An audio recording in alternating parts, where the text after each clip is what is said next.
Hello, everyone. Welcome back to the Erasmus Expeditions.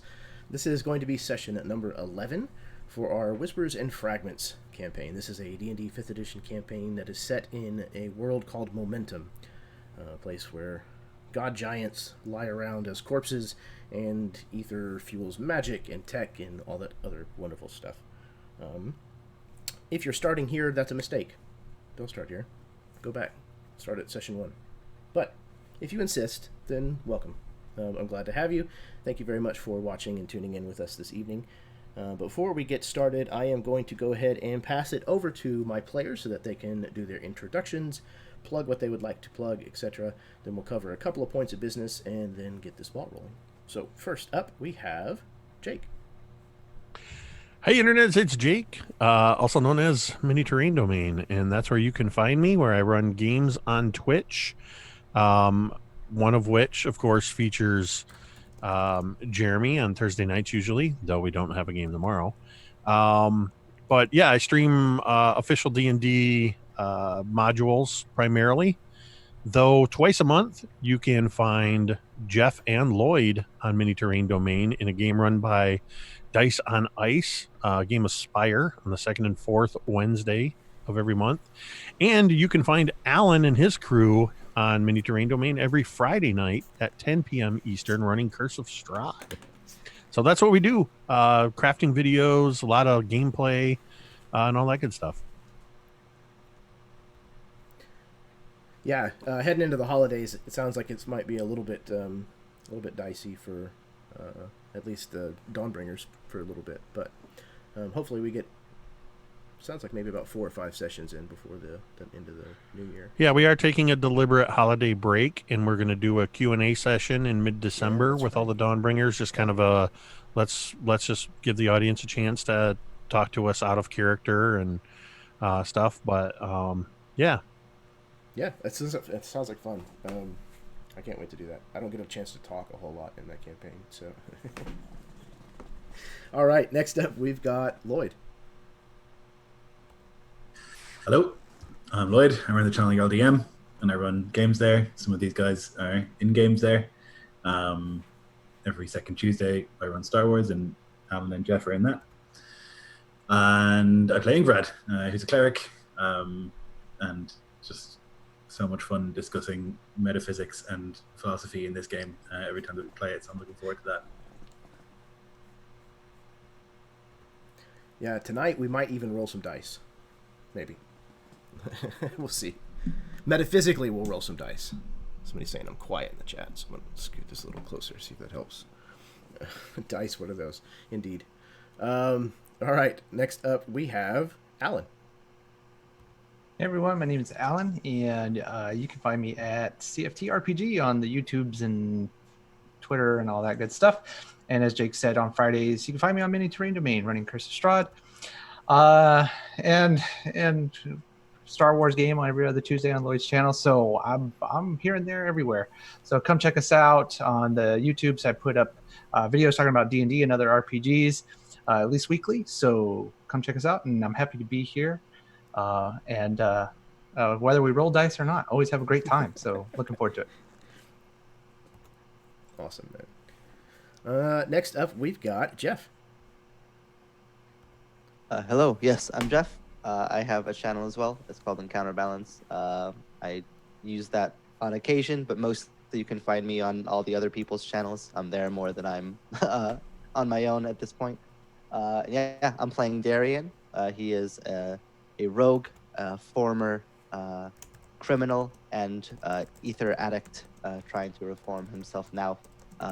And also having a go at some religious philosophy lately, it seems. So we'll see how that ends up panning out. I'm sure it'll go just fine. But yeah, looking forward to getting back into it. I am sure that everything will be sunshine and roses. That is the world of Momentum, truly. All right, next up, last but certainly not least, we have Austin. Hi, I'm Austin. As always, not a whole lot to say, nothing to plug, no real social media presence to speak of. Excited to get into the game, though.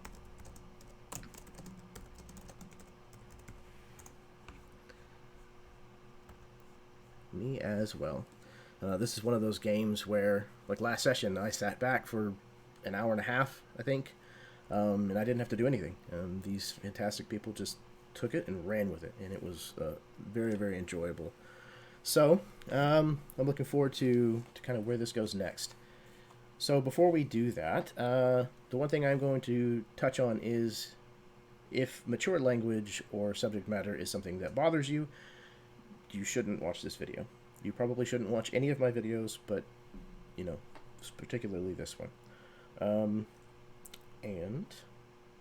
This is only my third time to use OBS while running a game, so bear with me. I am still very much a neophyte, and I am sure it's only a matter of time before I screw something up royally. Luckily, I have a huge safety net playing with me this evening that they'll be able to help me through any issues should they arise. When they arise, we'll see. Okay, so if you are ready, then we will go ahead and kick this off. All right. Let's get dangerous. TM.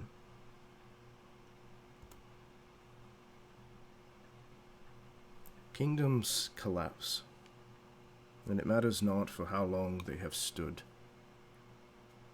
The loftier their towers, and the longer their reach, only seem to serve to bring about a bigger fall.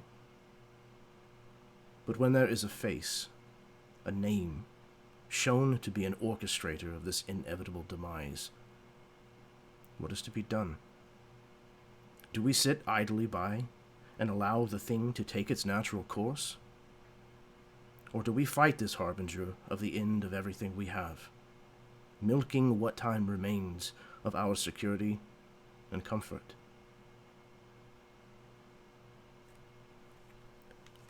The five of you have met with the head of the Ontto family, the relatives of Kalp, but more importantly, a organized crime family here in Arinivat, the Dreaming City. In exchange for an as-of-yet defined favor, they have informed you that a cult known as the Throes of Sunset were the ones who were behind the dismemberment and smuggling of Belorion out of his namesake city. In addition, you also learned that the sovereign oracle of Belorion, an elf named Valilani, knew that this was happening while his city was still afloat. Naturally, he himself managed to escape the crash and is now living here in Arinivat. So, my question to you is, where would you like to go now that you are leaving the Ontto family estate and are headed back out into the city at large? There's a few things that came up through the last session or two that if you need some reminder of potential leads, I can certainly give them to you. I was thinking that maybe we should set up a home base, so maybe say pure lodging, because we may be here for a while. And we especially need a place that we can converse and not have ears and eyes on us at all times. So I think that would probably be a good step for us to take first. Right, and we can cover more ground and sort of go in different directions and come back to that place. Right. Okay, so would you look for something akin to like a tavern, or are you more interested in renting something more like long-term, like an apartment? Aren't we like comically rich? I was gonna say we can afford pretty much whatever, Yeah. right? Yeah, and Right. this is not So a barterdom, so you don't have to trade here. Here, coin is A-okay. So we could rent like a townhouse or something for the duration of our stay, maybe. I think so. Okay. Absolutely. Can we try not to get something so high up.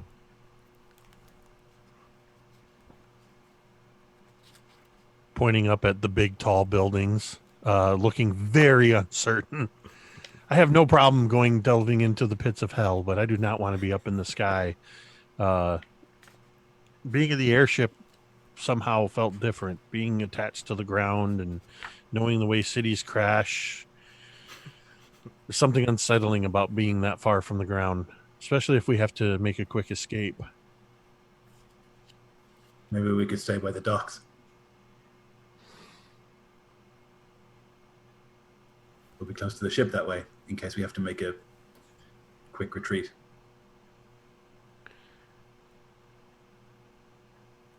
I like that. Something with a room big enough so we're not rubbing elbows against each other constantly. If we can afford it. How long are you guys going to look to rent a place for? How many days? Well, how many 24-hour periods? I guess like maybe a week. Yeah, We don't really know until safe start. we don't really know until we like how long it will take to find these dudes until we start. I guess Okay. we can just maybe rent it day by day. It'll be more Yeah. expensive though. It's 10 gold a day for a place big enough, which I mean is not a bad deal. Well, actually, I guess that's aristocratic for one person. So 1, 2, 3. There's 5 of you plus Vidaris, so it's actually going to be 60 gold a day to have room for all 6 of you. We have like 25 grand, I think, right? Something like that. Yeah, it's an obscene amount. Okay. Yeah, like 25,476 just on the ship alone. Okay, so we probably do that baller move where we pay for it all up front for like the week, put all the cash down on the whatever it is, the counter. Like, and how will you be paying? Like this. Right. Yeah, and this, elven gentleman with these kind of small glasses, like perched on the end of his nose with a chain, kind of looks down and then looks back up and just kind of smiles and slides it off of the desk. Welcome. If there's anything you need, please just let me know. Okay. And what are you doing with the ship? Are you guys just going to kind of leave it where it is unguarded, or do you want to try to hire someone to... Okay. I would say yes, if there's like a harbor master that you can, For like sure. an official channel that you can go through. So it's not just like we're paying a gang to watch it. Yeah, I was going to you say know. the same thing. If there's some sort of governing body here that we can just be like, hey, we'd like to store our ship, I think that would be optimal.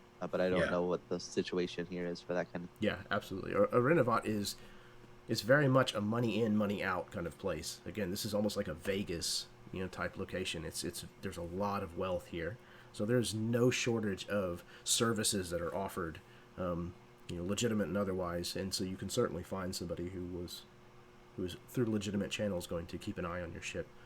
So we'll say that's a further 2 gold pieces a day. Because it's skilled labor. Okay. So you've managed to rent this, essentially just a cottage, like a small villa. We'll say that's kind of on a small rise of land, and just beneath it there's kind of this small pond that several other of these kinds of estates kind of share. But yours is kind of somewhat isolated, half an acre of land or something, to keep you somewhat private. It's a 2-storied dwelling, and it's very well appointed, but it's definitely like a frequent rented place. It's not somebody's personal living quarters. It's definitely set up or staged as a guest accommodations. But it's got pretty much everything you could want. There's a full, place to prepare food and whatnot. So you're ready to go.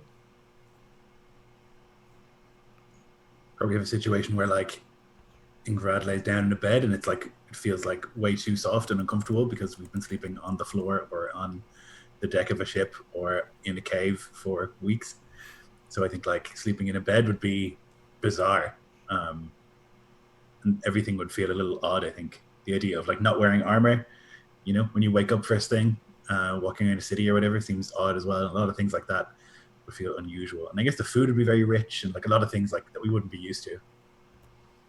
Yeah, absolutely. And I think especially for the 3 bonekin, the beds are probably just not quite long enough. They're built by elves and they just don't quite accommodate, your 7-foot frames or whatever. I picture just the opposite for Katya. She's wearing the hotel robe, got her hair all up in a towel. She's shuffling through with like a big handful of fruit in one hand and a drink in the other. And if the bonekin aren't going to take the bed, she's flopping down in the middle of the bed. This is just unimaginable luxury. And she also has no sense that any of this really costs. She supposes that the others have taken the cost for it, but I think in her mind we bought this place. I think the idea of rental is just doesn't even make sense. So in her mind, this is our place now, and she's making herself comfortable. We may want to have ourselves not stand out so much. Perhaps we should look at acquiring local clothing. Ingrid will like look down at herself and then like up and then like up to where her enormous horns are. Sort of like turn her head to the side. I'm not sure that clothes will do it, Haroon. I think we might stand out anyway. Not to mention places like this. Everything stands out. There is no normal clothes. It's all extravagant. It's all strange.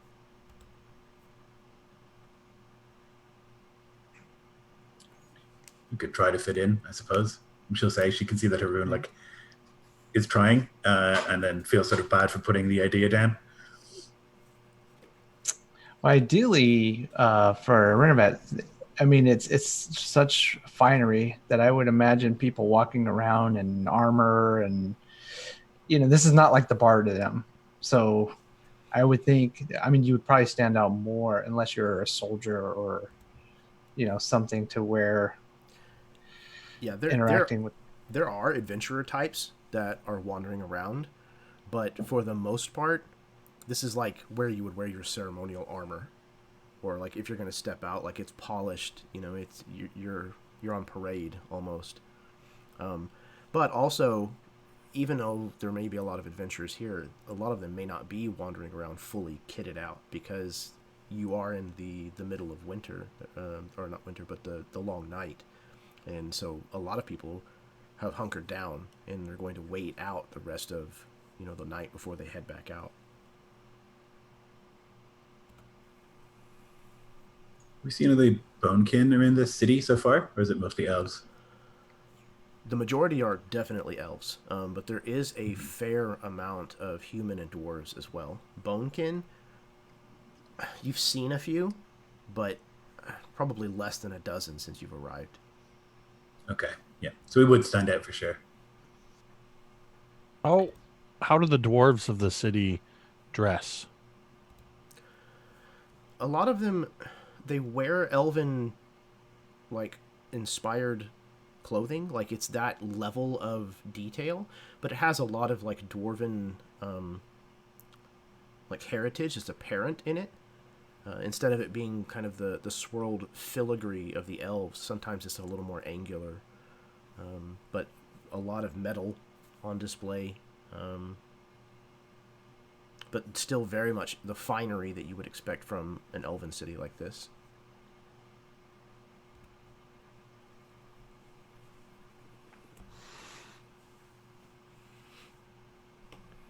Yeah, I would say something to Ingvarad about maybe pointing out for a moment, looking out at some of the wherever we are when we're moving to the apartment or whatever, just looking, going, ooh, I could get something like that. Or no, wait, that one over there. But red, but also I could turn it inside out and it could be gray.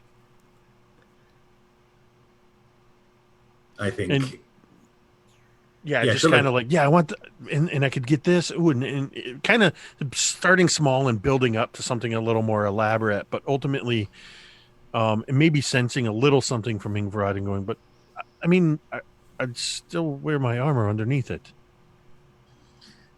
good. We don't really know these people or this city, and it might be dangerous. There's no reason that you can't look pretty. I'm not trying to look pretty. I'm just trying not to look dirty. Okay.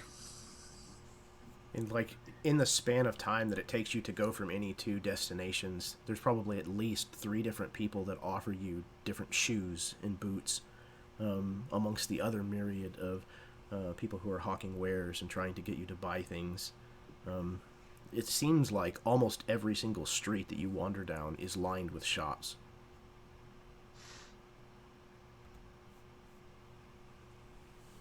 So it's really not that different from the barterdom. Just fancier. Yeah, there's a lot more order, it seems like, here. But if you're paying attention close enough, yeah, there's not as much difference as you might think. Seeing as we have a pretty significant amount of money, she'll say quietly to them, and we are in what is maybe the biggest market in the world remaining. If anyone needs to buy anything, this would be the time to do so, I would say.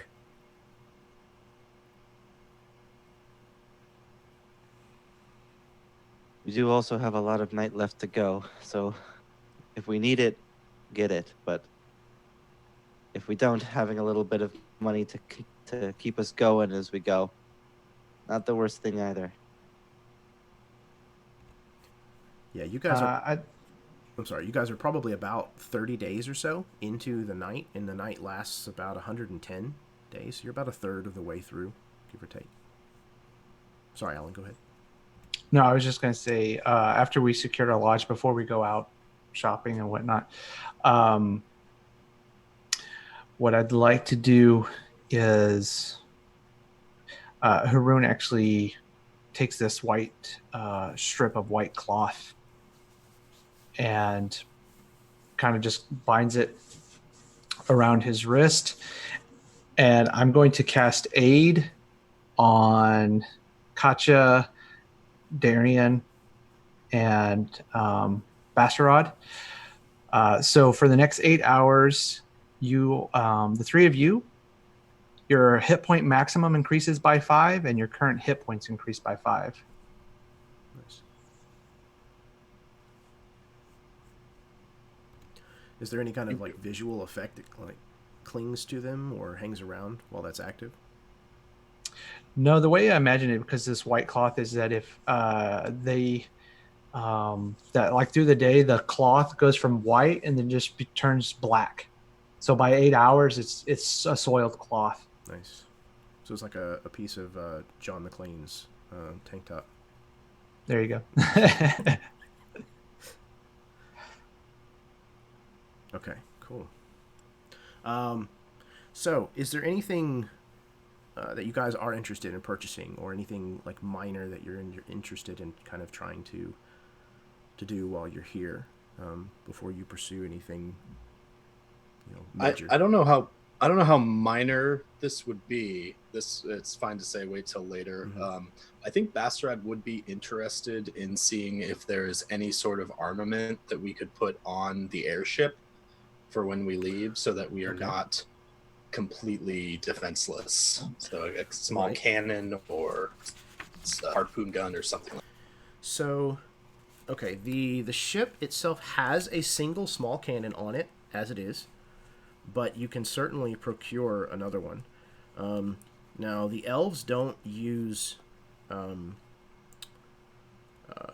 brimstone weapons very much, but they do have ether cannons, which is kind of like it looks almost like a beam spotlight whenever it's activated, but that's basically, it's like a kind of beam of energy that deals damage. Yeah, so Basarad would definitely be interested in at least procuring one. Hopefully never to use it, because it is quite oddly profane to use ether in that way, but he's willing to have it in case he needs it. Yeah, it's better that you have it than somebody else and use it against you. Okay. I will look up and see if I can't pick a price point for that. Anybody else? Honestly, I think the only thing Katya is really interested in is the clothes. So I guess what would be the equivalent of fine clothes, but something that has that looking, the way I picture it is something probably that has that elven dwarvish design hybrid to it. And I picture it almost like one of those, I don't know what you would call it, but kind of like I guess picture a hooded sweatshirt that goes all the way down to like the knees, but doesn't have any sleeves kind of thing, and it's got a belt that ties it together. And it's probably like something in like a deep burgundy, or something, but also looks like it could be reversible for, if I didn't want to stand out so much, because as much as she wants to, have cleaner, neater looking clothes, she's also about utility, and wants to make sure she can move in it. And you say the dress? It's not a dress. No. That's a kilt. I posted the price of what the cannon would be, and they were like, for the dress. I was going to say in the PHB, fine clothes are only like 15 gold. Yeah, no, any of that kind of stuff, feel free to purchase it out of the Player's Handbook at price. The only thing is the denominations of coin are different. So like where it lists gold, it's actually silver. Where it lists silver, it's actually copper. And then for less than that, it's usually trade or something more akin to like shells or something. Because minted coins are a lot more rare. I think you know what? There is one other thing that Katya would look for, because she doesn't need any kind of weapons or any of that stuff, because she can summon that. I think she would look for a spyglass. Yeah, especially here. The elves are the people that make this kind of stuff.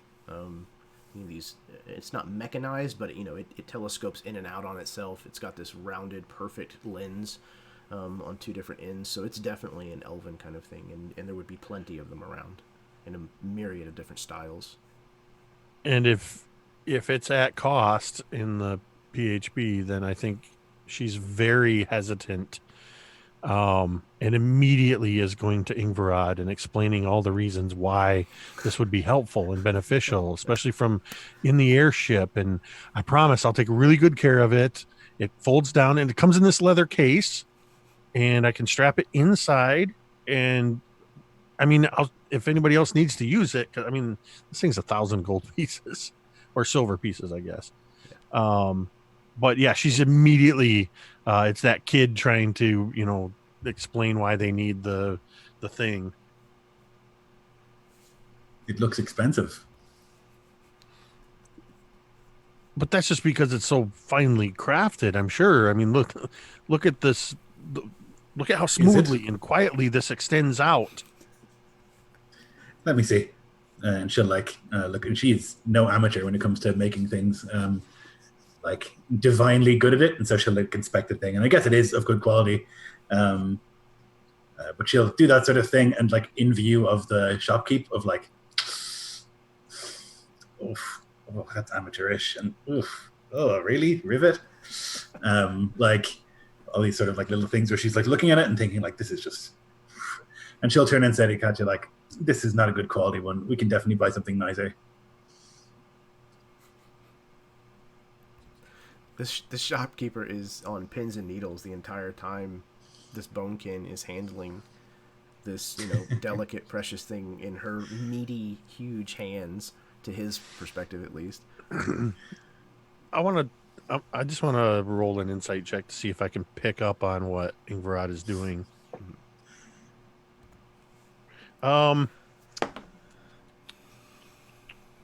There's insight. Okay, yeah. Well, that ends up being like an 18. So I think Katya sort of cottons to what she's doing. Is just like starts to protest and go, well, I guess if this isn't the best of them, and we'll have to wait until we can find somebody that actually knows what they're doing. Yes, this is trash. We couldn't possibly pick this up. We'll find one of decent quality somewhere else. Trash, you say? Trash? Get out. Get out of my shop. Go, go, go.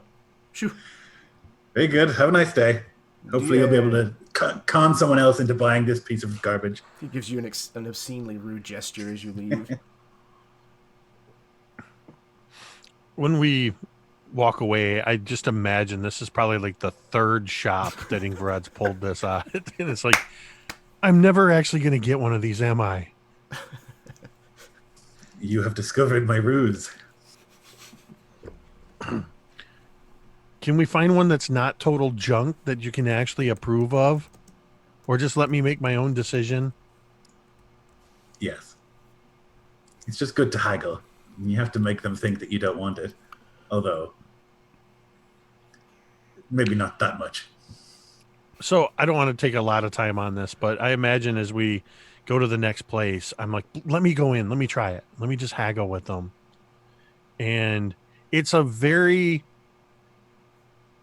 rudimentary version of what Ingvarad was saying, and like picking it up and going, ooh, oh, I'm not sure this is so good. It's probably junk, isn't it? I guess I'll give you, and I'll like just this really stupid low number and just attempt to haggle with the person, but very poorly. And I don't know how you want to resolve that if I end up getting a deal on it or paying too much for it. Well, you can try to roll a deception. We'll see how it goes. Where's my deception? I've actually got a really high deception. Hey, maybe this will go really well. I'm gonna roll my Atcon die and see how this goes. Not bad. That's a 13 on the die, so that's a 19 on deception. Wow. Okay. So yeah, you walk away. You walk away with this only having paid 800 gold pieces or 800 silver pieces for it.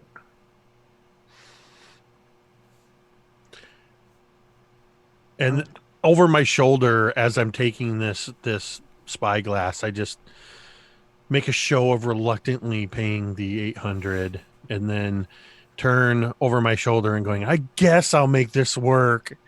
And before the doors even closed, or we're out of earshot or whatever, to Ingvarad, I'm like, I did it. Did you see that?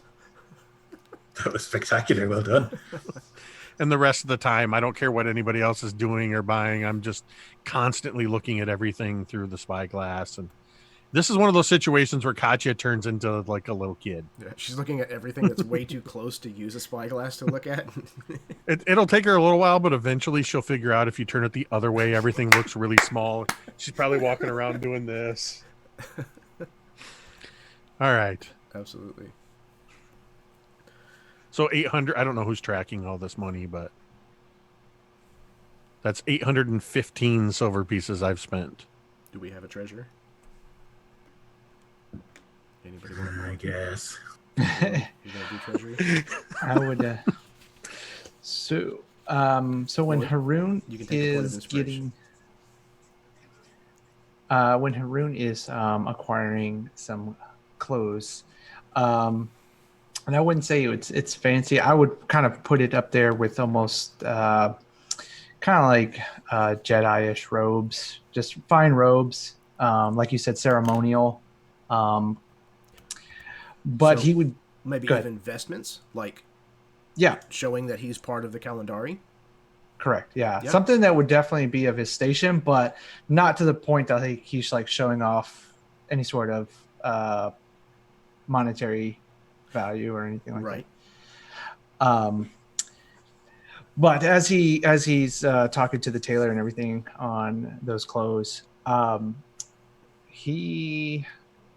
I want to do is I want to give this tailor Ingvarad's measurements and have him fashion her a very fine dress and have it delivered to our lodge. Okay. You while you're doing this, you're getting fitted yourself or whatnot, and you start giving this other order's measurements. He's writing them down, and he kind of stops. She is a big lady. Forgive me. Forgive me. How rude. He continues writing.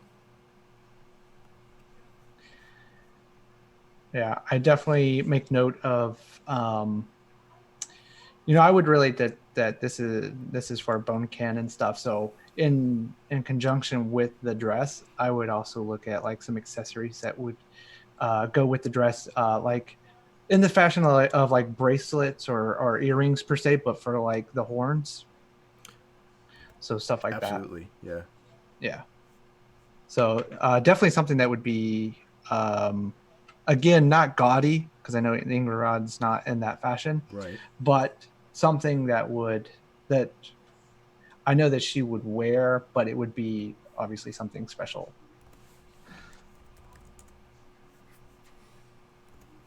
Yeah, I definitely think that you could do that.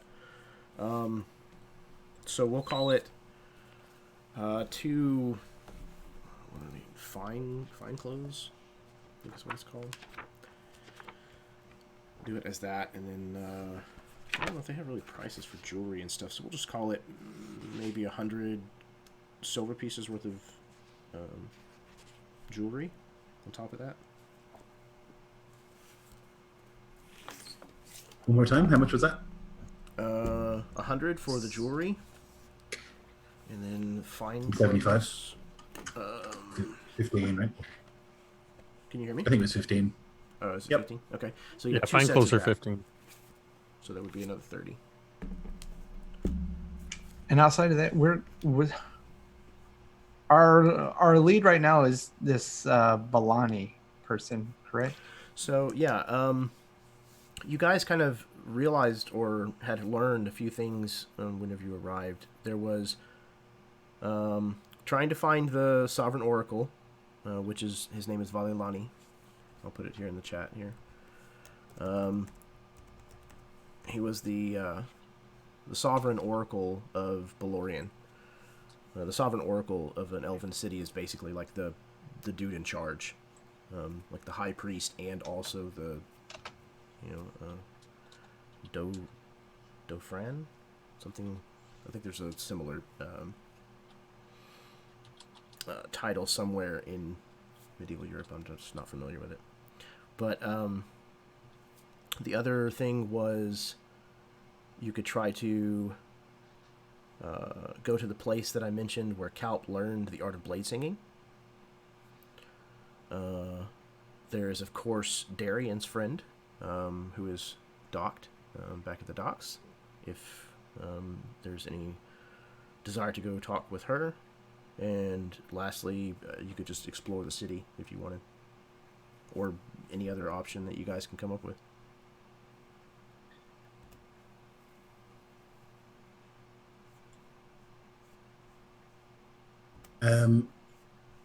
Ingrid would be keen to look into this Valilani person. She seems like very set on this person and this vengeance. But it might not be the best idea for us as a group, but that's what she would be pushing. Yeah, Bastarad would be on board with that. Not necessarily for the same motivation, but he's definitely interested in pursuing whoever dismantled this piece of, art, essentially. This godly art. Sorry, did we also get the name of this person was also tied in with the Bassam, the bone grafting and stuff, right? That was also Valilani? Or was there like a crew that was mentioned? So there's a cult that that's Kalp's family told you about. They are called the Throes of Sunset. Like Death Throes. Throes of Sunset. And the member of Kalp's family told you that they were responsible for doing Ebasam and smuggling the deity out of the town, but that Valilani knew that it was happening and just basically let it happen. And when you say cult, is it sort of like, it's not like a norm, because like, you know, in the ancient world, there were like the cult of Zeus or whatever, which is just like a religion in the religion, or is it like a cult is in like weird masks and murder and? Yeah, it's more like an underground organization that's Okay. got like a movement. Okay. So we wouldn't be able to like look them up in the phone book or whatever and see where their temple is. No, probably not. No, it wouldn't be that Okay. that front facing. If I could, I'd like to use my persuasion to maybe, as we're shopping, just kind of ask, has there been a recent ship that there were like an influx of dwarves?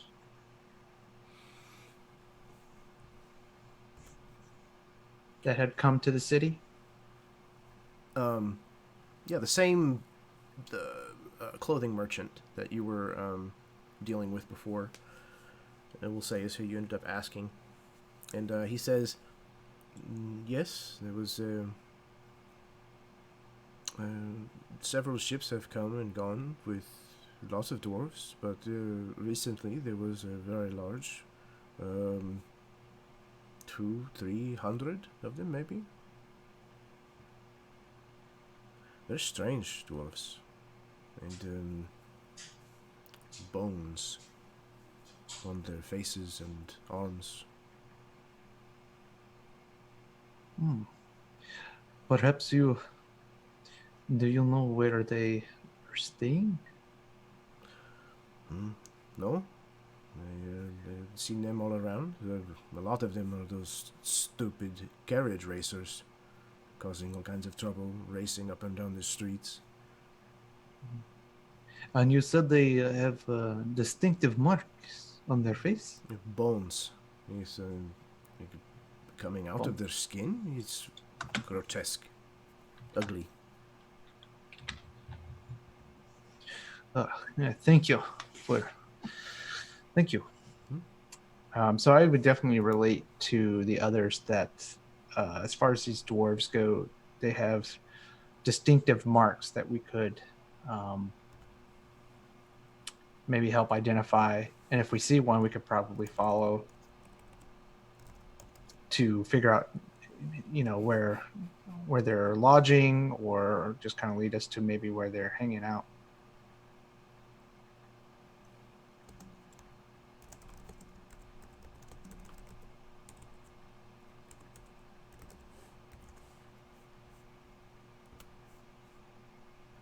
Okay. So when the six of you have kind of gathered back together at the villa where you're staying, and you go to kind of bring this information forward, how is this going down? What's going on, and what are you guys all up to?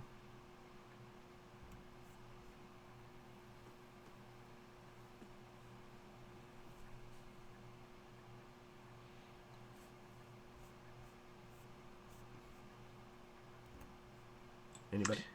Would we meet back at our lodge, or? Yeah, at the villa, I would imagine. Okay. Yeah, Basrad has been out with Vidaris buying new clothes as well, just getting outfitted with the two of them. So they're probably just returning about the same time as Haroon. Probably took a little longer to measure and fit us than it did to measure you.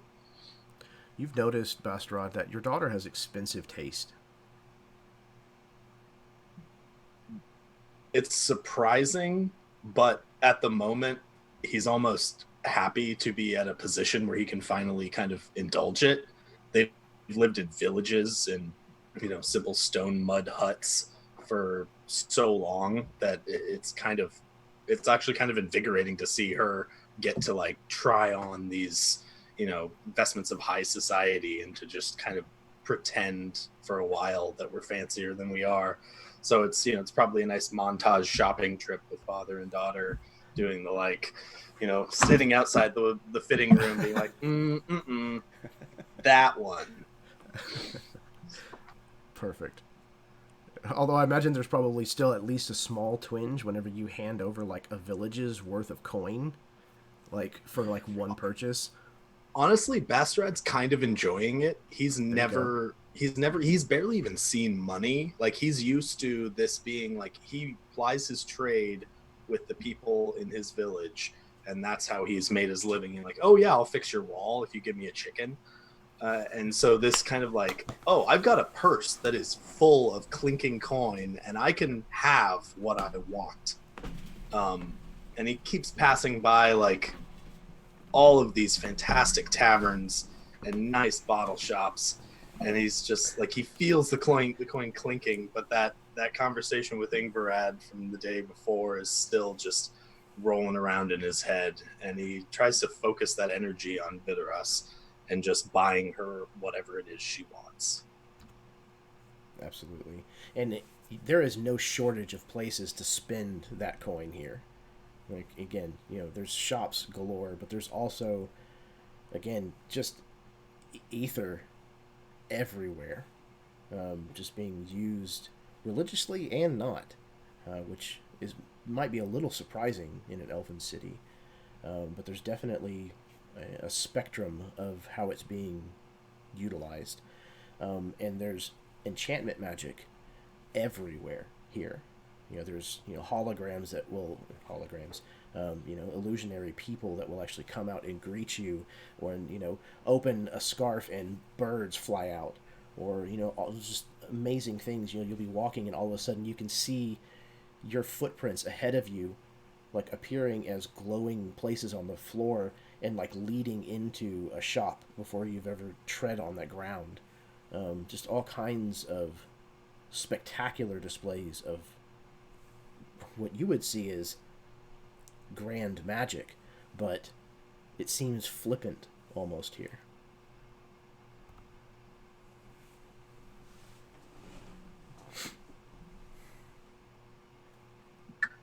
Yeah, for the most part, Bastrad is reveling in Vidaris' enjoyment of it.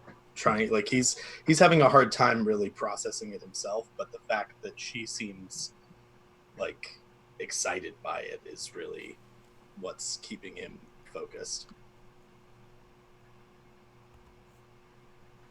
Okay, so back at the villa, I think Vidaris comes in with the equivalent of her arms full of bags, essentially, and she kind of barges in, and she's calling for Ingvarad. Onto Ingvarad. She like walks out into the room and like looks and sees all the stuff and like has to suppress a grin because she's delighted, but also should be stern about this, and like there's probably a lesson that she should give, but she's really pleased that Vidaris is like excited. Yeah, she like drops the bags and like spins in a circle, so you can see the new clothing that Bastrad has bought for her. Very nice. I never imagined I would own something as beautiful as this. No, indeed. I never have owned anything as beautiful as that. You should come with us tomorrow. We'll get you one. I don't need one. I have enough. Come on, Ingvarad. Indulge your niece. Come with us. She kind of We're trying to have pouty expression. I really shouldn't. Bastrad will lean in and just say, but that's what makes it fun. For you, perhaps. I live a life of discipline. I have to maintain some sort of... Otherwise, we'll all be in trouble if we're all just buying whatever we feel like all the time. When I said we should buy things, I meant practical things. Weapons, armor, whetstones, ropes, that kind of thing. I have to imagine that this is probably the moment when Haroon comes in. like with the stuff that he got for Ingvarad. Oh no, I plan on having that package delivered. Oh, there you go. Via carrier. So nice. it'll show up at a later time. Okay, perfect. Yeah, but I would be dressed in, at least my new vestments. So,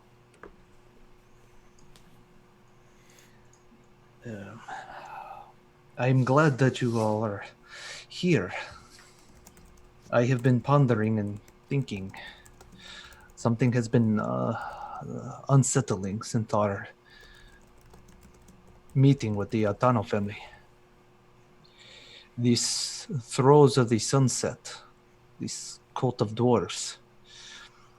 At first, I did not think much of it until the Undying's words came back to me. Now, normally I would not divulge such information, as I feel that the prophet's words are for each of us our own. But I have to share this with you.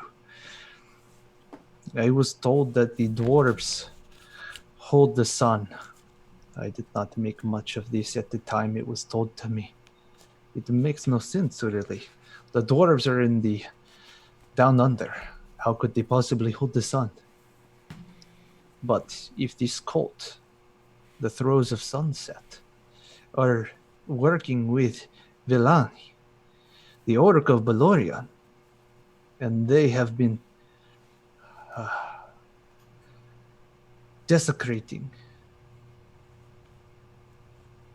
His Holiness, then maybe it is true. Maybe they do hold the sun in their possession. It seems like a good lead. I was told just the words Valilani. Wasn't so sure what it meant. Seems clear now.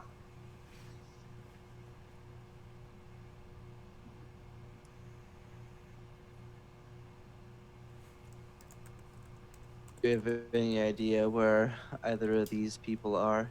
Valilani or the Throes of Sunset?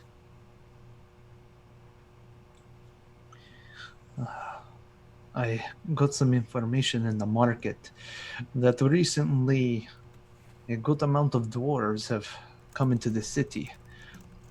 They have distinctive markings, bones in their faces, and they have been known to ride on those contraptions that we saw in the city.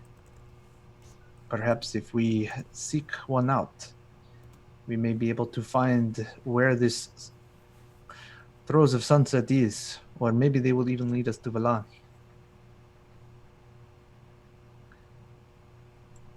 I imagine a group like that keeps their fair share of secrets.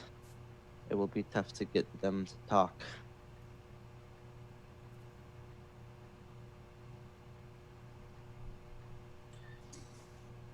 We also have Charaba, this master of the sword school of your friend. She may be more forthcoming with information than the Altano family.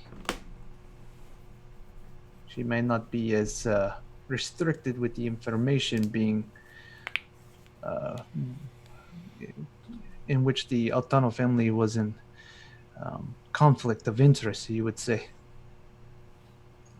I feel like most people we speak to will be more forthcoming with information than the crime family we spoke with. I think the dwarves are our best bet. If we can try and find them, speak with them, we can be persuasive. We have been before. And by we, I mean Darian.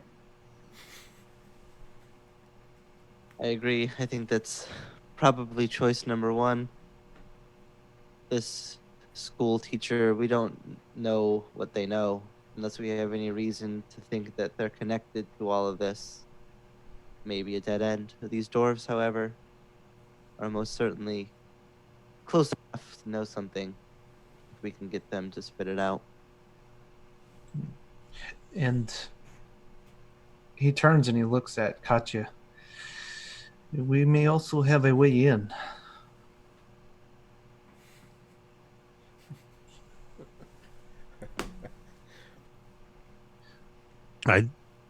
not exactly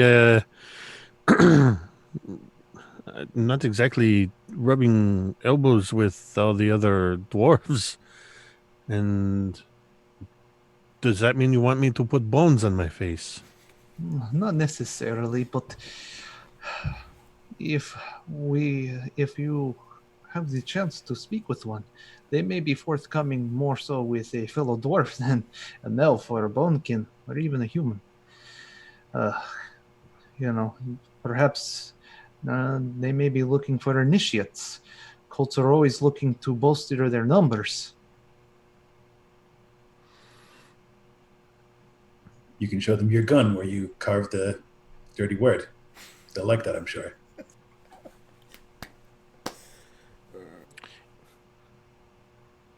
Is this the first that you've given an indication that you know?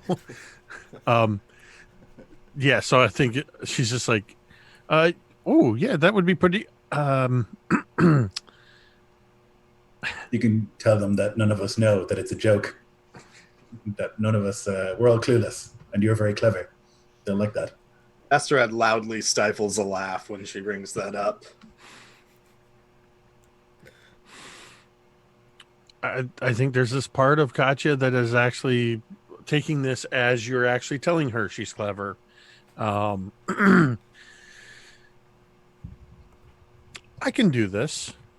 So you want me to get in good with the other dwarves and maybe drop a hint that I want to join their organization or become like them. So just like, hey guys, cool bones. How do I get some of those? I mean, I don't, I know what you want me to do, but I'm not sure. No. I think you are good with your hands, crafter. They seem very interested in these new mechanisms, these vehicles. Perhaps if you show interest in this vehicle, that is your in. That is your, segue into conversation. Maybe learn where they meet. They must have a place where they gather. It'll take some more trust than to just walk up and ask about their cult. People don't generally take to that very well, as it turns out. But you can get in with them, show common interests, learn what they like, get them to trust you, and maybe even to like you. Then from there, you can take next steps, start to slowly pick at whatever they're hiding. Well, the good thing is I already am kind of interested in these contraptions, so I don't have to pretend that. So that'll be genuine. And I don't have to try to get them to like me. People like me. You guys like me. So this shouldn't be a problem. So we just need to find some of these dwarves hanging around with their contraptions, and yeah, that we can do this. Well, I can do this, and I don't know what are you going to do while I'm doing this?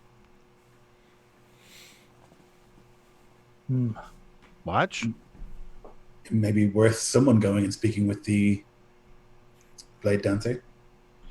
Yes, and maybe trying to find more information on this Vellani. And how one might get an audience with them. Perhaps Darian should go with Katya. Can do. Ingrid shoots her in this look of like, these are like the two least responsible people that we have. Like, we cannot let them go alone. Like, I have to go with them or you do. I fear that you and I will not fit in with such a crowd.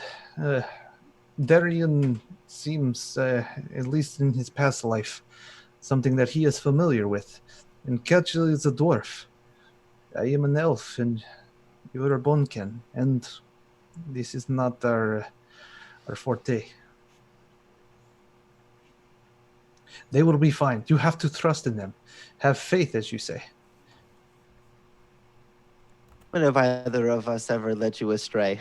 Darian will give an obvious grin at that. Many times. There was the time, and she'll just list 6 or 7 examples when this literally happened before. Vidara's butts in. I could go with them. Absolutely not. What? Why not? Because I think you already are finding this place far too attractive and interesting. And I think that if you hang out with these hooligans and ruffians, that you will fall into some bizarre subculture, and I won't have it. I don't know, Ingvarad. She already, and kind of looking her up and down in all of this new finery, and she's kind of already looking the part. She's already blending into the way of the city. It might help to make Darian and I that much more authentic. She No, strikes a pose. she's not coming. What? You too? She turns Too around much. to you, Darian. Too much. For the opposite reason, though. You're too much of a mark. All that expensive stuff on you. Street racers, they'll rob you blind before you can make it into the streets. Too much to look after. I can't fight. I can't go with you to talk to these carriage racers. What am I supposed to do? You can go with them to speak with the sword dancer. I'm sure that'll blend in much better with your finery. I'll try to covertly pass her off to the others. She kind of rolls her eyes. I just give her a shrug, I tried. We should start teaching you how to fight, though. Ingrid will say, realizing that we are just bringing her on all these dangerous missions, and we haven't trained her with the hope that she would just not get in trouble, but eventually she will, and we need her to be able to protect herself. So she'll speak with Haroon and Bastrad, I think, at some stage about a training regimen. This is a good idea. Perhaps that is our way in to speak with the teacher. You have a student for her. You want her to fight? There, when the student is ready, the teacher appears. There you go. Much better idea. You get to go learn how to fight. That's a lot more interesting than hanging around with us thugs in the street. But I do think blade singing has some sorcery in it. It's the principle. If the basics of swordplay are there, it's a good foundation. Little sorcery never hurt anybody. I have to agree with Darian here. I think if there's anything that she can be taught that she may use to defend herself, sorcery included, it's worth her learning, and this seems like a good way to get close to the blade singer.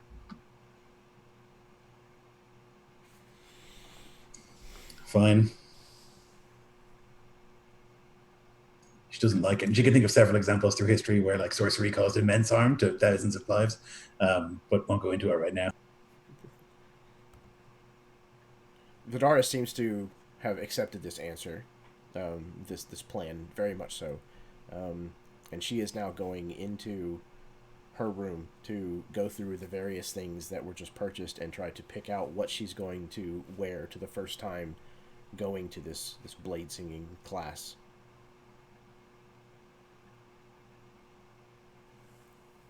Okay. So it sounds like Katya and Darian are heading to try to meet up with these ether carriage racers. And Haroon and Ingvarad and Vidaris are going to the opera house. Where are you headed, Bastrad? I think I will try to head out. I'm not exactly sure where I would start. Probably heading towards one of the nicer districts, but I want to just try to ask around a little bit more about where we might be able to find Belorion. Okay, excellent. Okay, so yours is probably going to be the most straightforward. So let's go ahead and get a roll from you. Gather information's not a thing anymore, so I guess just a general charisma. Investigation. That'll work. Oh boy. Let's see. That's a 9 on the die, and I do not have investigation, so I'm not. So it's a 9. Okay. Yeah, I mean, when you start asking where, a sovereign oracle is, most people look at you like you've lost your mind. They're like, well, he lives in the, the big castle, basically, the place at the head of the town. And then you start explaining, oh, no, it's not the sovereign oracle of Arinivat, it's the sovereign oracle of Belorion, and people get even more confused, and pretty much the only answer you get is he must be in, the royalty area of town. If he is, in fact, a sovereign oracle, he's got to be there, and nobody else seems to really have any kind of affirmative, like confirmation or anything.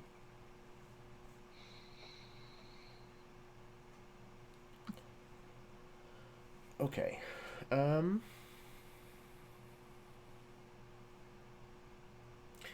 So I think we're going to do... Let's do the Ether Carriage next. So both of you, if you would, please... We'll just do the same thing. Investigation rolls from both of you. I'm sure that's a very high stat for me.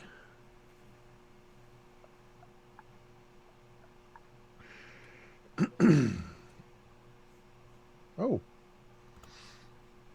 That is a 18 on the die, so with my modifier, that is a 17.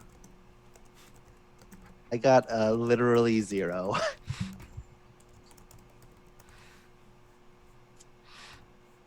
You got a net 0. All right. So, Darian, you've checked all the normal places. You've talked to all the normal people that you can kind of flag as being involved in less than legitimate work. But nobody seems to have an answer for you. Katya, you, on the other hand, run into another dwarf. It doesn't look to be one of these street racers. But she seems willing to talk to you.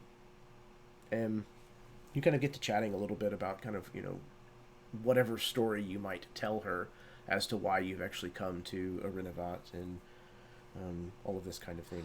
And she's very happy to have met another dwarf, especially one who's not covered with bone and is racing these ether carriages through the streets. She seems a little concerned that you're looking for them. But she's invited you to dinner with her and her husband the next night. And she tells you, as far as the information that you're looking for, she says she knows that she has seen one coming and going with some regularity, of all places, from the, for short, it's called the O&B, the Oratorio in Battaglia, which is the blade singing dojo / opera house.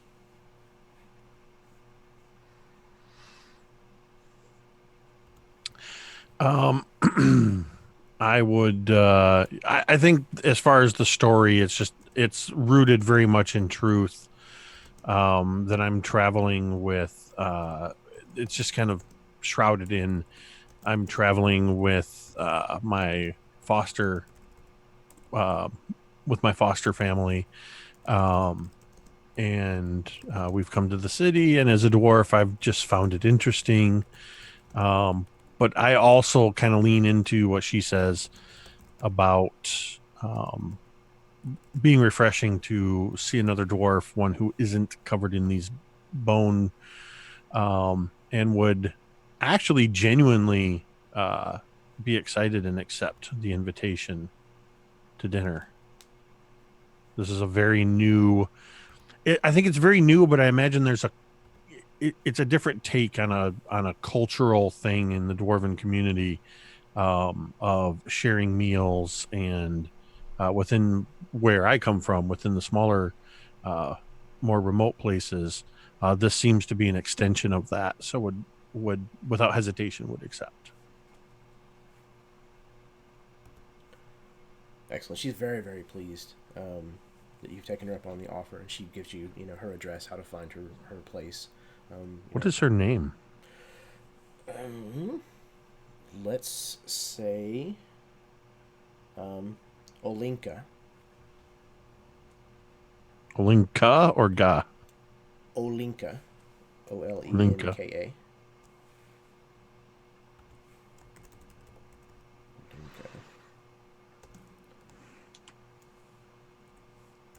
And she has a last name. It's a really good last name, but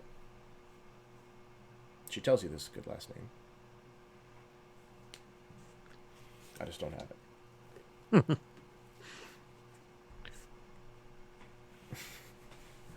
Okay. So that's what the two of you kind of discover in regards to possible locations for the carriage racers.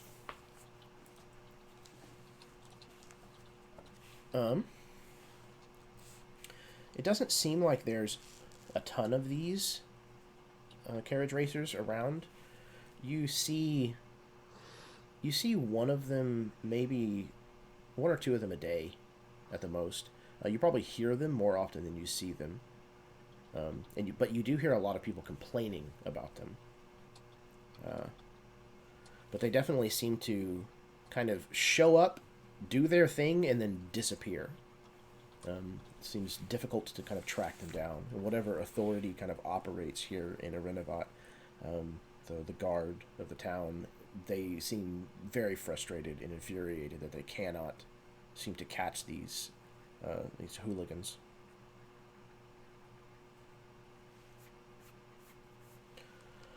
Okay. I put it in the chat, but was Darian with me for this conversation and a part of that invite? I'll leave that up to him. Since the two of us had kind of gone out together, I didn't know if we further split up or stayed together. Yeah, I imagine they probably would have stayed pretty close at least. So even if he wasn't like literally in the conversation, you could at least point and be like, "Hey, I'm here with my friend. He's right over there," sort of thing. Absolutely. Okay. And yeah, the invite would have extended to you as well, Darian.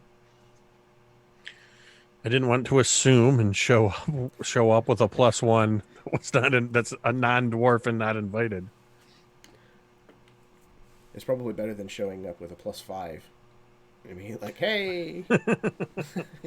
I assumed it was for the whole family. Sure. And by the way, the bone can eat a lot. I've had friends who have done that shit. It's like, really, dude? Like, come on, man.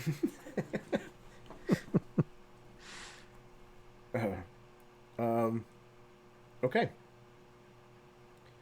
So, as far as those of you who are going to the oratorio in that word trips me up every time. Battaglia. Like I said, it's called the O&B for short, largely from my ass. But it's kind of this. Again, it's almost like a. It's weird. It's presented much more like an opera house. Lots of extravagance, a huge stage, and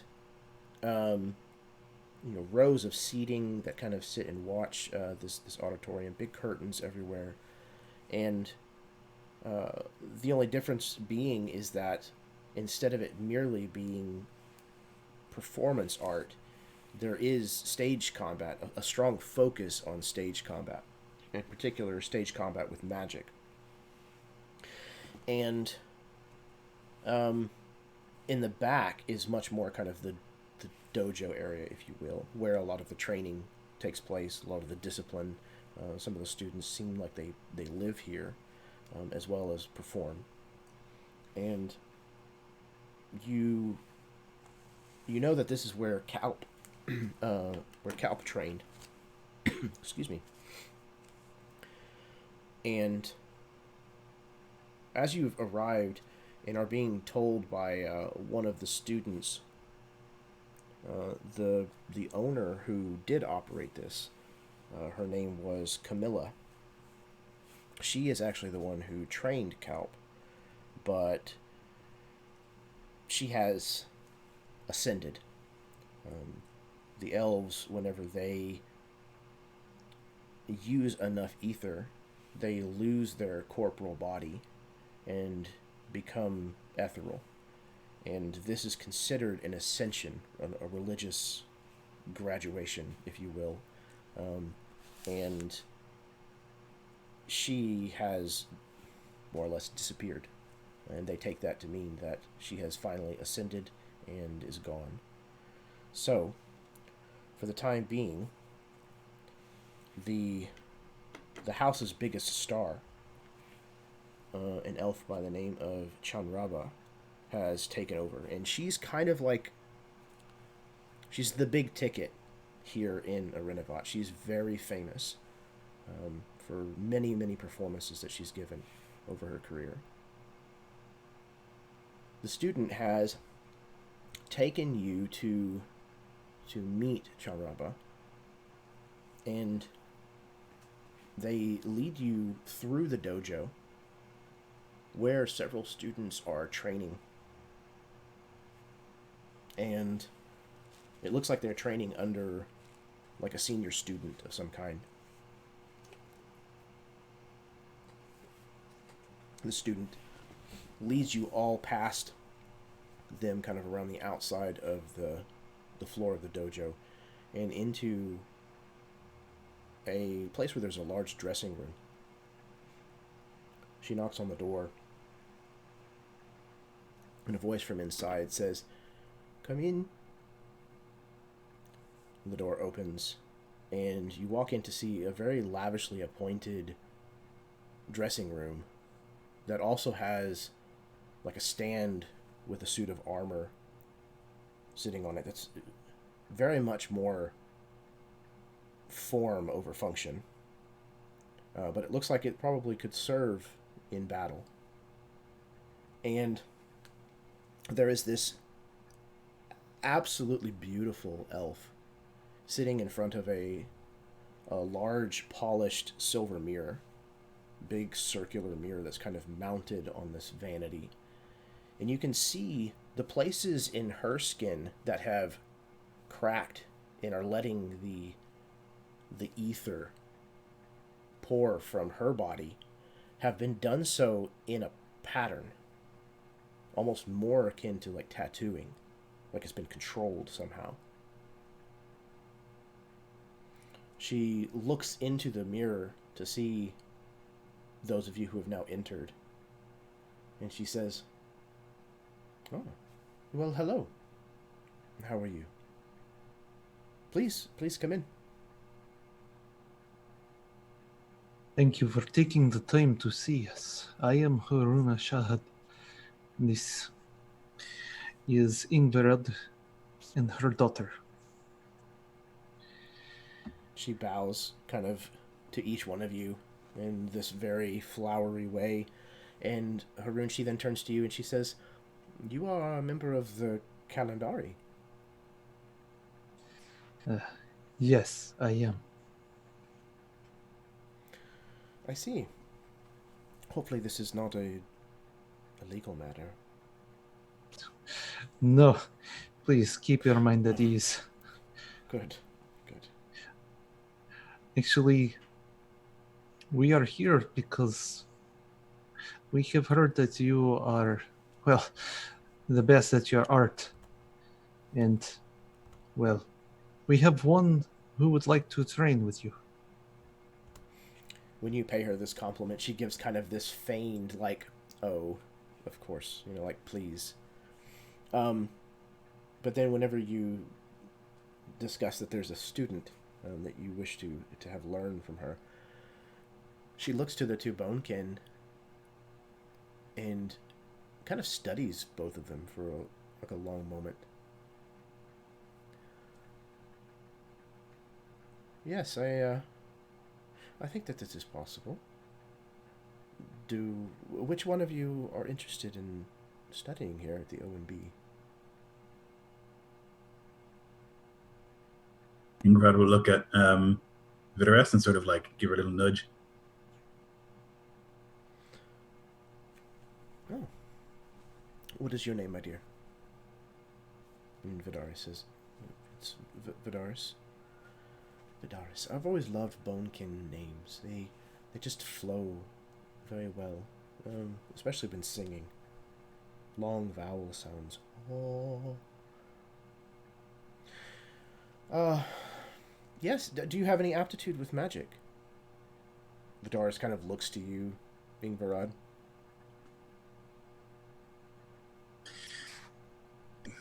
I kind don't tend to practice that kind of magic. I have a different kind of magic. I'm not certain if Vidaris has such talents. I see. Well, truth be told, we have recently had an opening. The person who usually plays the villain in most of our shows has decided that she is going to retire.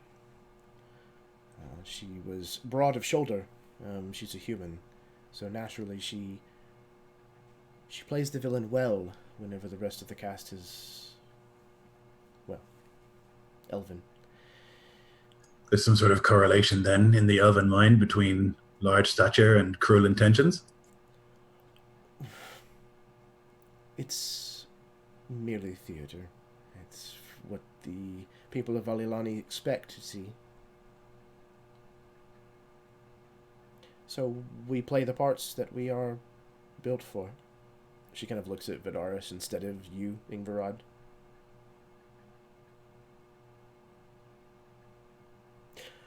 Well, if you are interested, I would certainly love to see what you're able to bring to the stage and teach you what I can. There will be fees, of course, to enroll you here at the O&B, but we can certainly settle all of that if you do indeed wish to study here.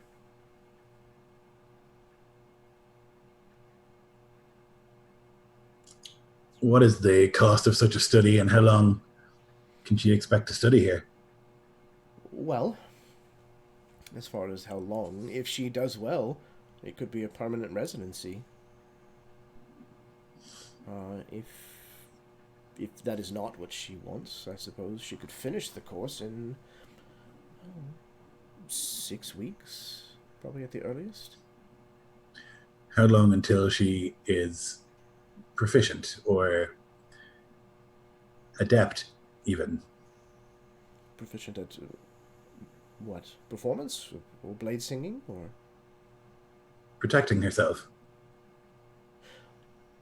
Oh, I see. This is more functional. It can be both. Very well. If I take her under my wing, give her tutelage one-on-one, I could have her prepared to at least protect herself with a blade in 2 weeks. It really depends on her, honestly.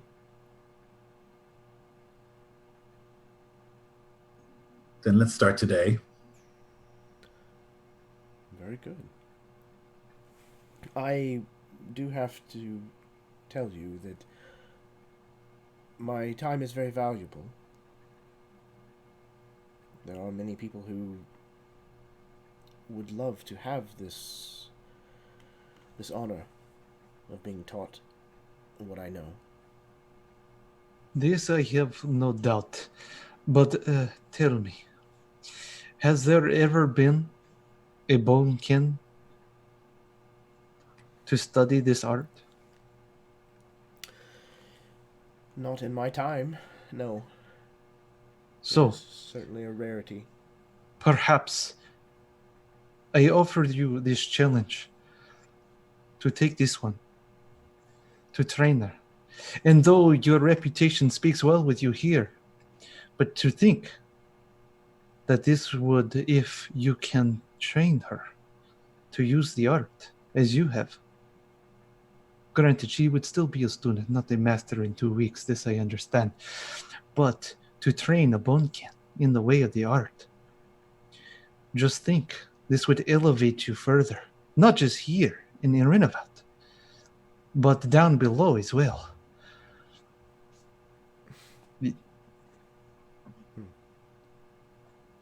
Roll a persuasion check for me. All right. Has it been... is it the same day that we had our visit with the Altano family? No, I don't think so. I think Okay. it's probably at least the next day. Okay. Well, we've at least had a short rest in between Yeah, there. yeah, Okay. I'm going to use my channel divinity and use my emissary of peace to give me a +5 bonus to my charisma for the next 10 minutes. Excellent. Is there anything that goes along with that? Like something that happens or something that you do? It just augments my presence with divine power. So I guess I just become, my personality is just that much better, and any like sort of hostility is put down, and as far as just being charismatic, and my force of personality is that much stronger. Okay. Yeah, maybe like you find like a good angle of lighting in the room, kind of thing. Flatter yourself. Absolutely. All right. That is going to be a 26. Yeah. She had a 2 on the die, so even though her bonus is considerable and under insight, it's certainly not that high.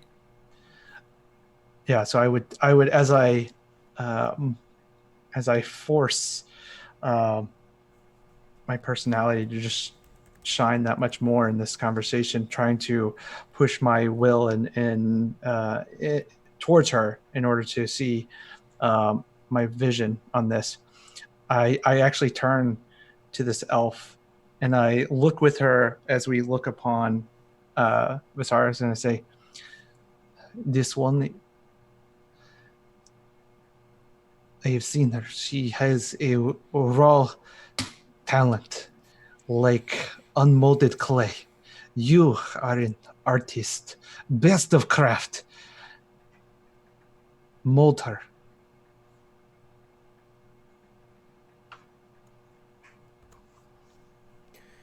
She's turned and looked with you to regard Vidaris again, and this time she rises, kind of pulling her, like kind of shift up onto her shoulders again, and kind of slowly walks around Vidaris, almost like inspecting a thoroughbred horse. Like she's like tapping on like her thighs and like her upper arms, kind of nodding approvingly. She says, "Yes, I see what you mean. There's a lot of potential. She's strong, but she's also beautiful. That could have a lot of appeal. And being a bonekin, I'm sure she will have no trouble swinging a blade. The grace, we'll have to see." Very well. I will take your challenge, Harun of the Kalandari. And I will waive my usual fees. I will consider this a personal project. It's very kind of you. I am very kind. Wonderful. So should we expect to see all of you at the show tonight? Yes, absolutely. Wonderful. The student who brought you should be able to get you tickets. And if you would like, you can stop by and bring me flowers before the show. Absolutely. Thank you very much. What is your name? Once again? She said, Vidaris. Vidaris, yes. Vidaris, you can stay here with me. Your mother and...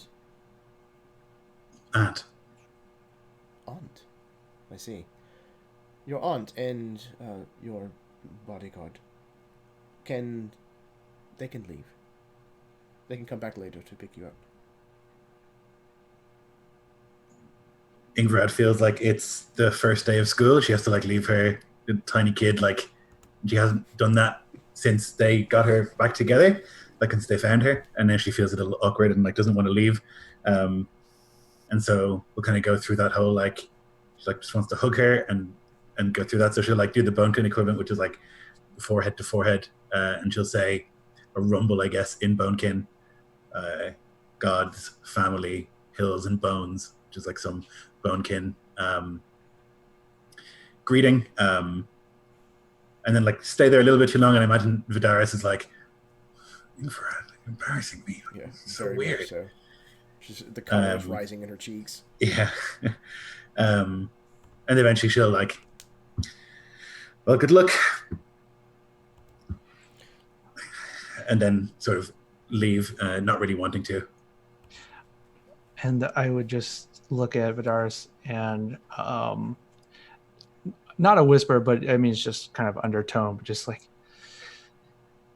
you will make her very proud. I know. And then I would turn to the elf and I would give her the customary calendari.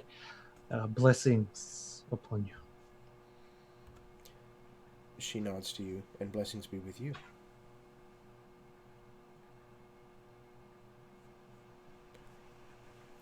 So the two of you leave, and if you do wish, in fact, to procure tickets to the show that they're putting on this evening, you certainly can do so through the student that had brought you in and is also showing you out. Yeah, I would say so, and obviously get tickets for everyone. Mm-hmm. Yeah, so you can procure 6 tickets without any issue. As you're leaving, you are walking out of the building, and that telltale noise of an ether carriage rumbles by, but not at racing speed. More like just a casual rolling down the street. And as it does so, you can see that it's headed straight for kind of the backside of the building that you're just exiting.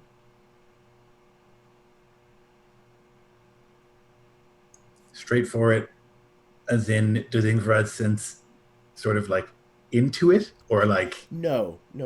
Okay. Just approaching. Just coming at it like, okay. Yeah. Ignore the motion blur in this picture. Yes. Yeah, I guess she'll like raise an eyebrow and look at Haroon like and say something like, so vulgar, this thing.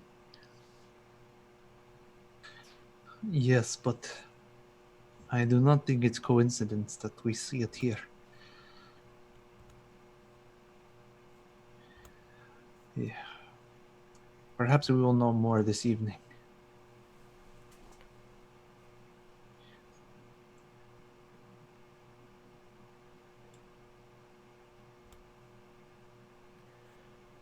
Okay.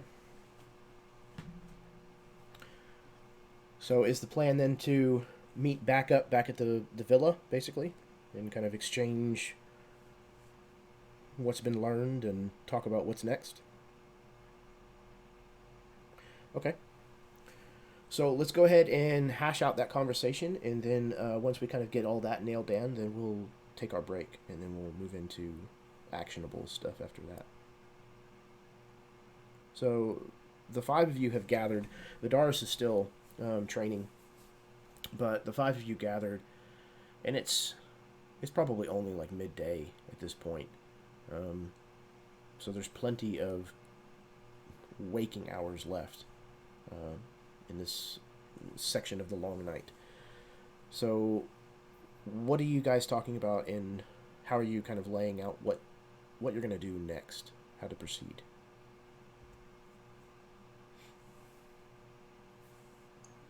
Ingrid would notice that there's like a package for her, and then like be unsure where that came from, I guess, because it doesn't say like from Haroon on it, I guess. And then we'll like go and open it and see what it is, and think like for a second that it's like a prank or something, and not be entirely sure what to do with it. Yeah, I think Haroon would just kind of be standing in her doorway as she's looking at this dress. I think it would look good on you. We are going to the opera after all.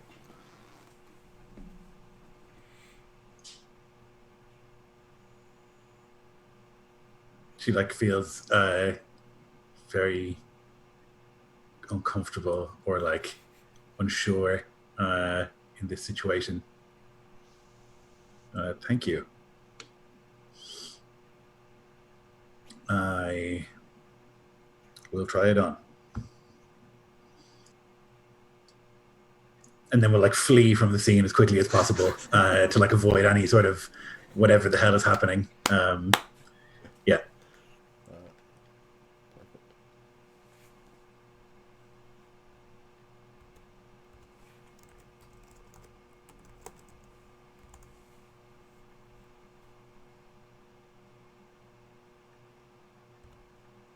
Anybody else? Bastrad will just let everyone know that he didn't find much, but they may need to check out the royal kind of palace or wherever the royals stay.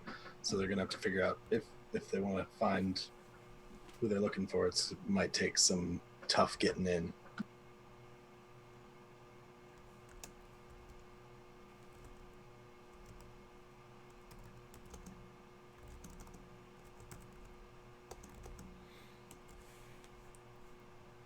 Word on the streets are that these Dwarven racers are a bit tough to pin down.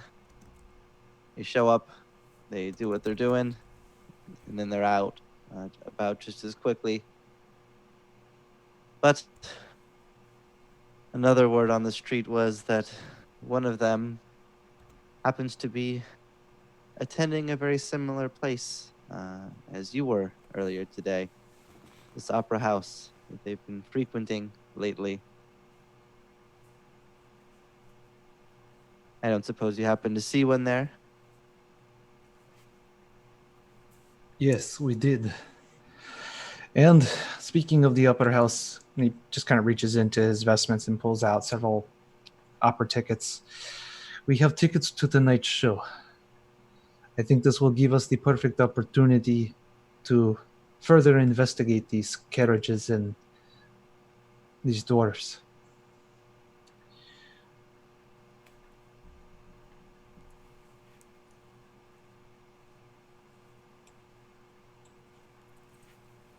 Looking at Bastrad, by the way, we were able to secure tutelage for your daughter. But she should be learning. I didn't doubt it. She's clearly going to be very talented. She has her mother's strength and hopefully my grace. I have no doubt that she will make you and Ingvarad very proud.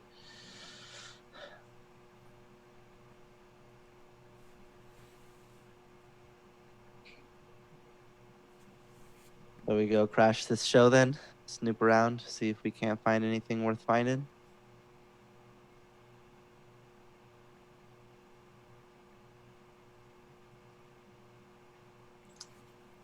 I think so, unless anyone else has any other information or leads. I think this is our best option. Sounds like fun. By the way, what is an opera?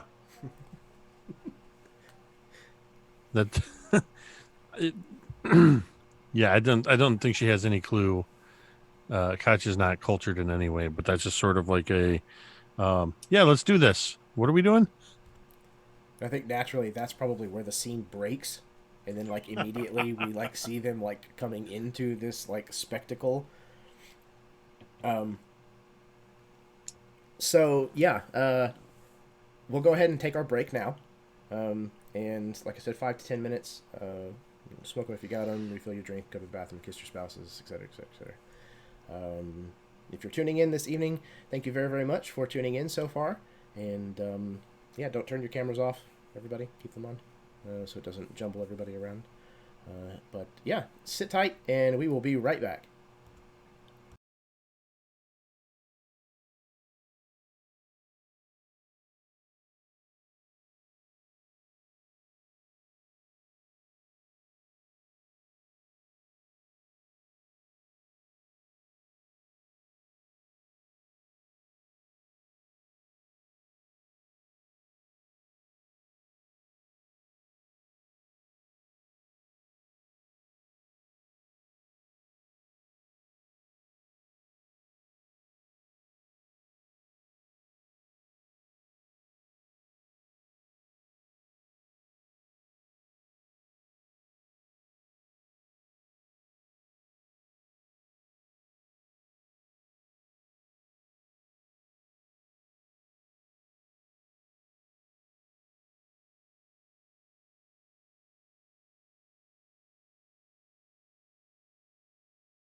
Okay.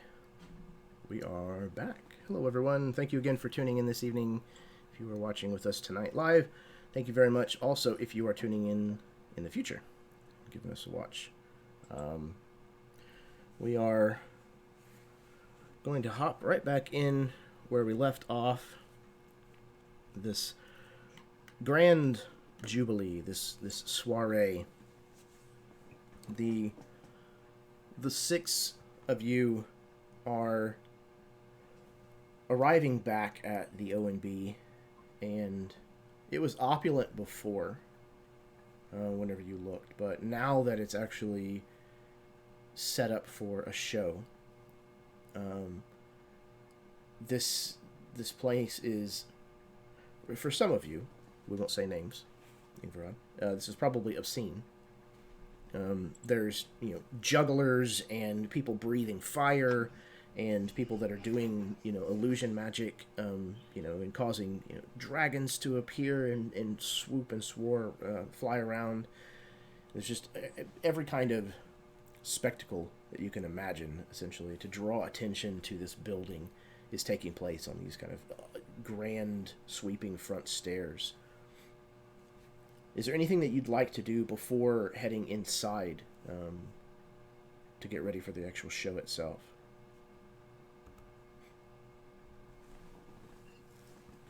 Ingrid is doing a lot of, because she's in this dress now, and I think like when she came out, there would have been a moment, and then a sort of like, no one laughs sort of comment made. And then like, I think she's probably doing a lot of like, constantly like fidgeting with it because it just doesn't feel correct or like it's enough, or like she wears armor most of the time, and like underneath that like leathers and underneath that like padding, and so it probably feels like very slight, and there's a lot of like rearranging things and that kind of thing. She's very focused on that, I think.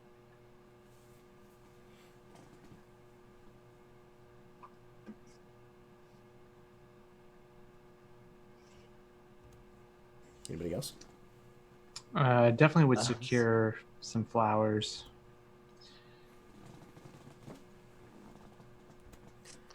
Yeah, Darian, I think would want to know if he's actually going to watch the show with you guys or not, or if we're trying to use this for any sort of other questionable means. He'd be open to either.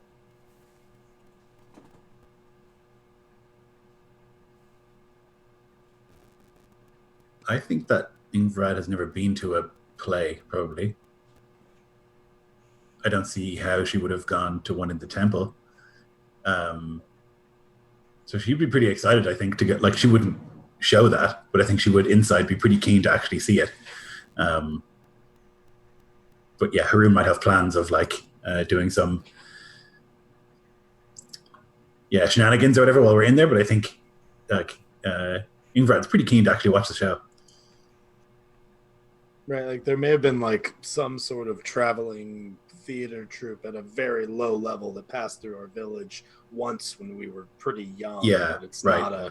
not a common occurrence. So Bestred is certainly interested. All of this is kind of amusing to him, and he's especially trying to distract himself from the lack of drink because it's been like 2 days and he's starting to feel a little itchy, and so he's really focused on like, oh yeah, everything around here is very loud and distracting and colorful, and so like, oh, that one's juggling fire, and just like trying to get as close to that as he can, stay into all of it. So he wants to watch the show. And I guess if we do have like seats for sure, that like having an empty seat right next to us, of Darian not being there, might actually draw more attention in a way. So it might just be easier to not try any shenanigans. Yeah. And oh, sorry. Go ahead. I was just say, even if there was an intent to maybe keep an eye out for something or try to do something, any pretense of that is gone in the spectacle. Katya is completely caught up, just eyes wide, and probably doing a lot of like, I imagine almost less little kid like and more just companion and because she's close, sort of holding Ingvarad's hand and just kind of tugging a little bit, like, "Ooh, look at that over there! Did you see that?" And kind of pulling Ingvarad in every other direction, just as an excitable person, very caught up in this complete spectacle. I think Haroon has attended, being from Irinivat, has attended the opera before, sometime in the past, but can't help but just not wanting to ruin the moment for the others, seeing their fascination with the spectacle. Actually, just kind of takes a step back, allowing them to enjoy the moment, seeing how, who knows when they would get this opportunity again. So wouldn't want to spoil that.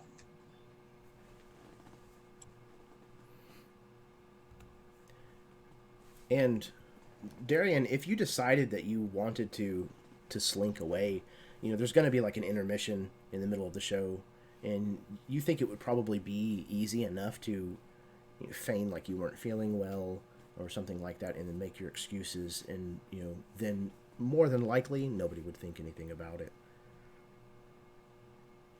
And there's a veritable who's who at this event tonight, so it doesn't look like this is just like a regular routine show of theirs. You do see members of the Ontto family who have come in attendance. You see somebody who you overhear in the crowd is the sovereign oracle of Arinivat, who has come to see this. You don't hear anybody point out there being the sovereign oracle of Belorion, but there are certainly a ton of very well-appointed elves here who may or may not be this individual. And apparently, the big to-do is that the actress that was mentioned by Chanbara earlier, who typically plays the villain and etc., is apparently retiring. This is her last show this evening. So it's definitely kind of a big event that a lot of people have turned out for.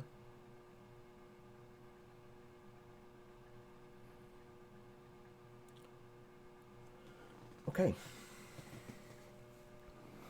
So you move inside, and again, this place is decorated as if it were a palace, something between a palace and a cathedral. You head inside this kind of foyer where most everybody is gathered before they're actually led into the auditorium proper, and there's drinks being served. There is ether to be had if anybody wishes to partake. And again, it doesn't seem to be presented with the slightest hint of taboo here. And there's a lot of gossiping and talking and things of that nature happening before the lanterns, the ether light lanterns, are lowered and raised a couple of times to show that the show is about to start and that you should take your seats. No, I will not be performing the opera for you. I do that for myself in my private time. There's a lot of ways that I will make an ass out of myself, and singing on camera is not one of them.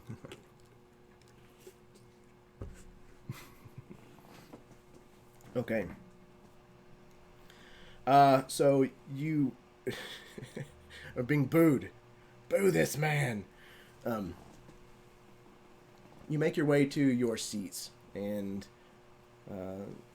manage to sit, get comfortable, and the beginning of the show happens.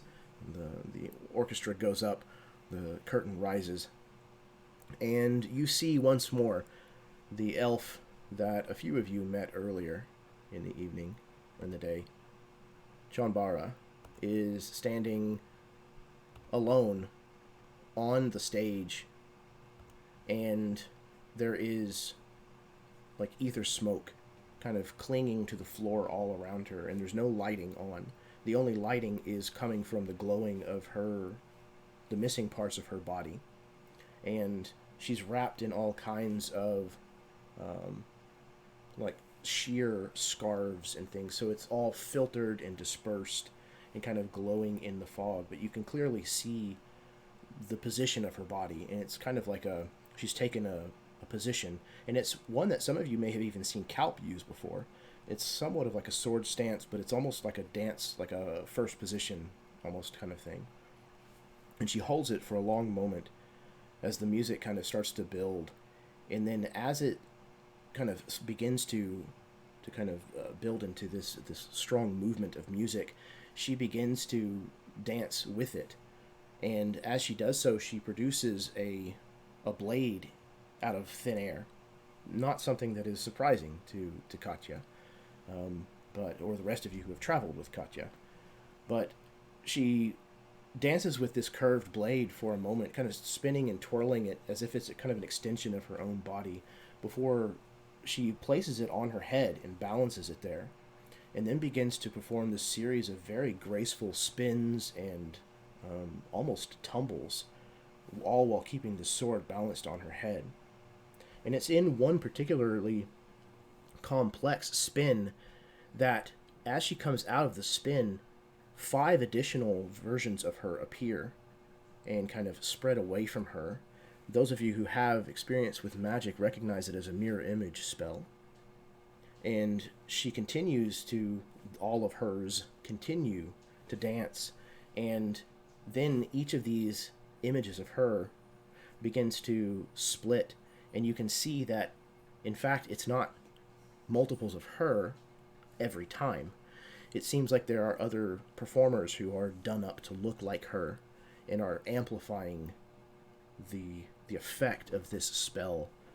And it begins, it erupts into this swirling, like, beautiful chaos of people spinning in and out of each other, and some of these images will pass over one another and then become one, and eventually the routine ends with just her by herself, having kind of re-amalgamated, if you will, into a single entity.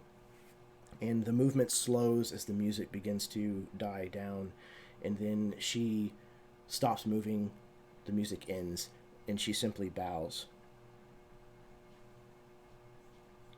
Ingrid will stamp her feet like crazy on the ground, which is what they do like in her village back home to like say something is good, and probably like make a huge fool of herself.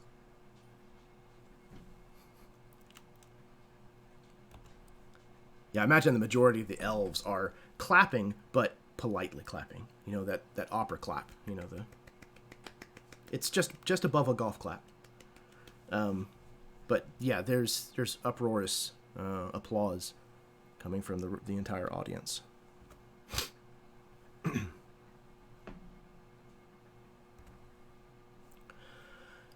Okay, so the show's going to continue in much the same fashion throughout the rest of the evening.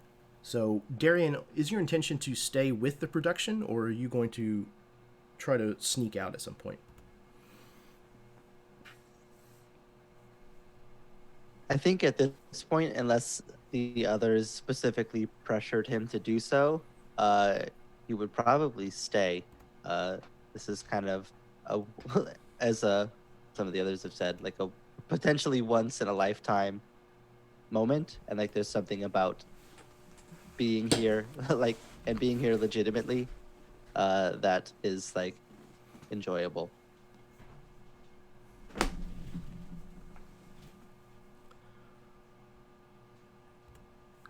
Okay, cool.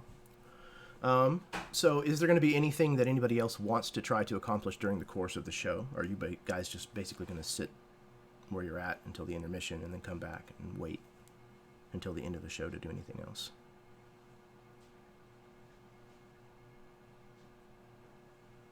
I think Haroon would wait till the end, because that's when they'll be granted access to the back in order to meet with the teacher and everything. So, okay, sure thing. So, yeah, even through the intermission and everything, it very much kind of follows like a story. And apparently, this Chunraba is playing this, this elven woman who has all of this unrealized potential, and she's going through this learning of her skill in things as she's growing. And at some point through the evening, you're introduced to this woman who you've been told usually plays the villain. And this woman is an older human woman. And her name is Jazz Bosto. She's older at this point. And you can see that her movements are nowhere near as graceful as Chunraba's. She definitely relies more on her strength and her power, her build. She's kind of done up in kind of a gross, over stylized version of like what elves would view human armor to be. It's way too bulky, but it's definitely supposed to capture a certain look, a certain feel. And she plays the part well. Likewise is a very gifted singer. And though she does have, you can see that her age is kind of catching up with her. You can tell that she has quite a bit of prowess as a fighter. And the entire thing culminates in this battle where, they've engaged in pitched warfare. Both sides have lost, numbers that are untold, and it's just the two of them facing one another in this very emotional, very climactic scene. And eventually the character played by Chunraba kills and finishes off this human warrior, and then the show is finished.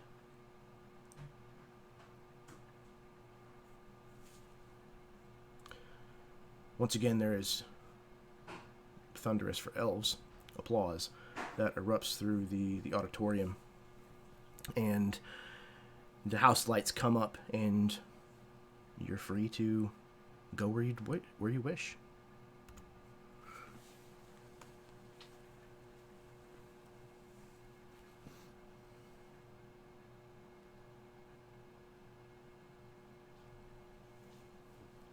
I imagine as we're moving through out of our seats, as the theater begins to clear out, that whether it's the Ingvarad or Darian or whoever is nearest, Katya is basically, as if they weren't there, describing everything that we all just saw.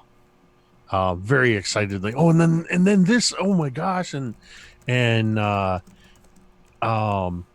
especially relating to the what she saw from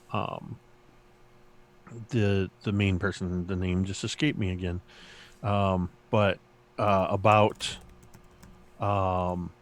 doing the thing she saw that she's capable of doing, and almost wanting to kind of emulate, maybe doing an occasional in the small space, like just doing like a partial twirl or trying to emulate one of the dance moves, but also sort of catching herself and looking around self-consciously.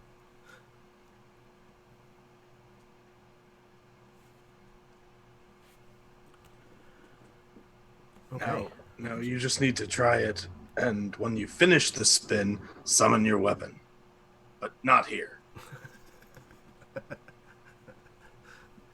There's probably a moment where she looked like she was going to do so, and then yes, but in her mind she's already planning to do so. Whenever they make it back to the villa, she will be dancing around in the apartment, doing some of this stuff, summoning weapons and attempting to balance swords on her head. Katya was very just caught up in this whole thing and will not soon forget what she saw.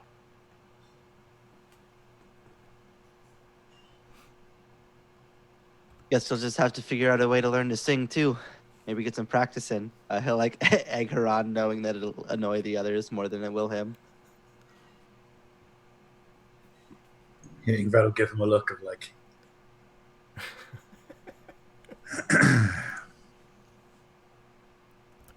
Vidaris kind of looks hopeful for a moment. She said, maybe Katya can come to class with me tomorrow. Maybe she could learn too. You know, actually, that's a really good idea. She looks shocked for a second. And then So does Katya. recovers. I think that's a great idea, Vidaris. Well, yeah, thank you.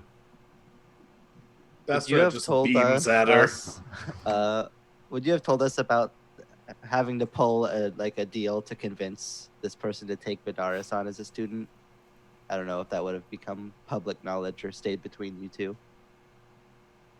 I don't think it would have been forthcoming because not necessarily to keep as a secret, but just wasn't something that would have just like, yeah, we had to like talk her into it kind of thing.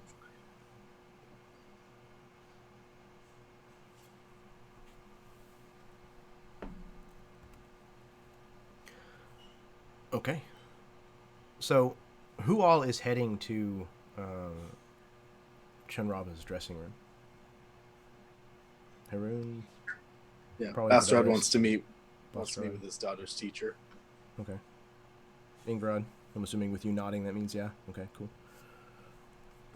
Darian and Katya? Unless Darian looks like he's going to continue on with our previous mission, I would go with Ingvarad. But if Darian is looking like he's going to go elsewhere, I would tag along. Yeah, part of Darian does want to go looking for that mechanical carriage that they know that Dorf has been riding here on. But part of him would be tempted. And I guess he'd probably actually look to Katya with that look of like, we are here for fun, but there is also business. Like, what are we calling tonight? Is this business or is this fun? He seems like he's totally fine to just go along and try to save it for later, but it is an opportunity.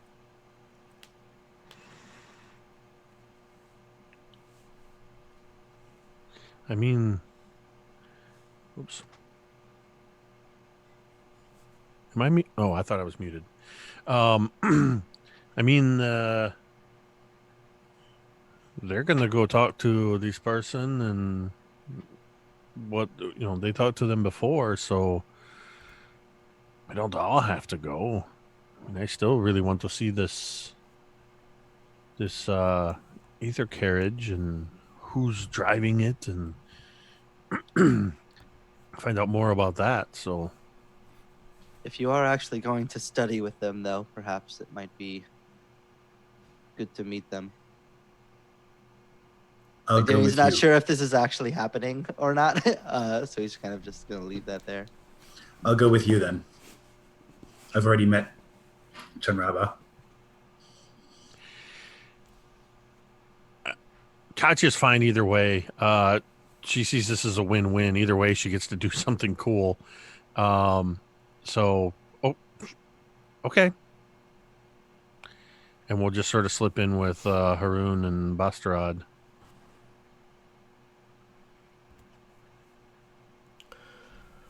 Okay. So Haroon and Bastrad, Katya and Vidaris, you go to this changing room, dressing room, and are able to deliver the flowers and speak with Chunraba some more. Is the intention to try to get Katya in as a student as well? Yeah. Yeah, to see if we can. Okay. So, somebody, a representative from the group, go ahead and give me another persuasion roll. This one I'm going to say is at disadvantage. If it helps, and maybe levels it out as the help action to eliminate the disadvantage, I would sort of kind of say, as you know, it looks like Bastarad, you were gonna do the persuasion. Yeah, I So have it. I would just sort of say, I can already do a lot of what you were doing, and I think I would already, be very good at this. I know some of the moves and maybe not as graceful, but um, And I that would, mirror trick you did, all this. So I would be trying to sway the argument. yeah, and I'd want to point out that, like, mention that she did some work with Kalp. I don't know. I believe you didn't train him. Your predecessor did, but he was a graduate of this school, and um, he was a good teacher and taught her much before he unfortunately passed away. She kind of there's a look of recognition on her face whenever you mention Kalp's name, and whenever she's nodding along, and whenever you say since his death, she kind of stops what she's doing and like turns and looks at you. Kalp Anamea is dead? Oh, I'm so sorry.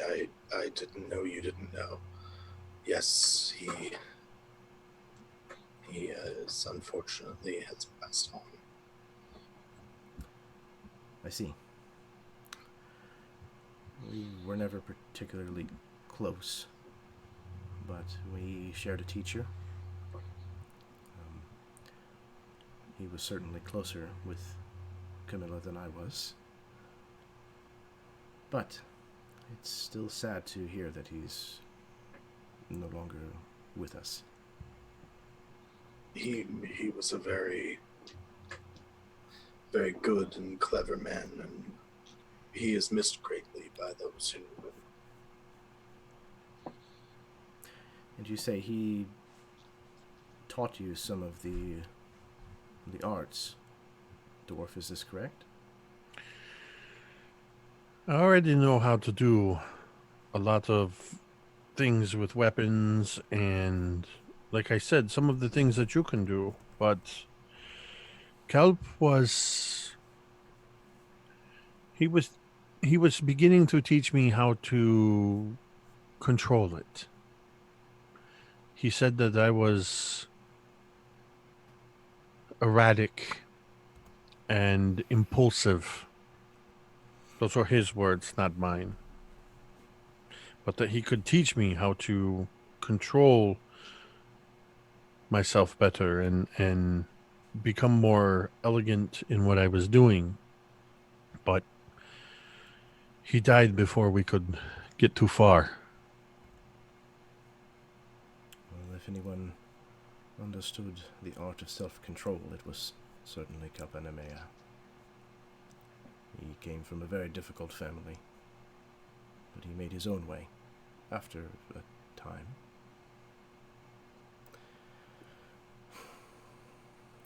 Taking on a second student is not exactly what I had in mind.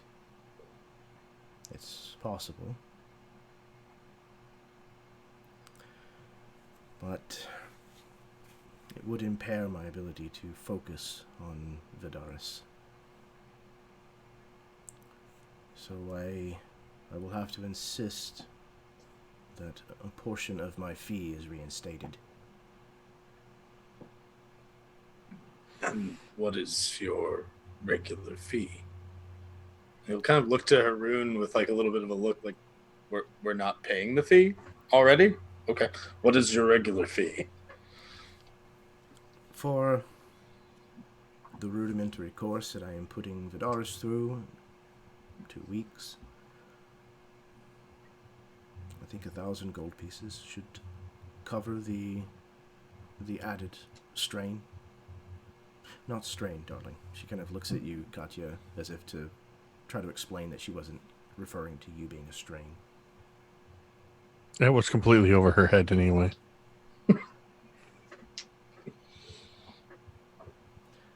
So if we are in agreement, kind of looks to each of you, trying to kind of searching each one of you, trying to find who the moneymaker is. Astrod is so out of his element discussing money that he's still not 100% sure. Like, he knows 1,000 silver is a lot of money. Is it gold or silver?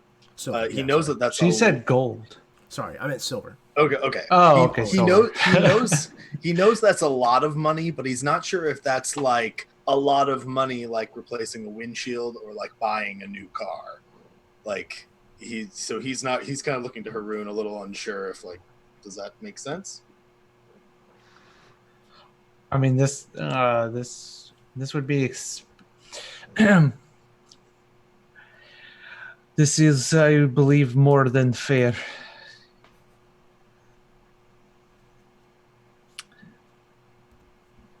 Yes, we would be honored to have you teach both Vidaris and Katya. Your skill was on display this evening, and I must say I apologize for any being a fan, but I had a very lovely time. It was quite a spectacle. And he starts to get a little flustered, like realizing that he's like talking with the person who was on the stage during that whole thing. Like it was really it was something. It was something else. It was incredible.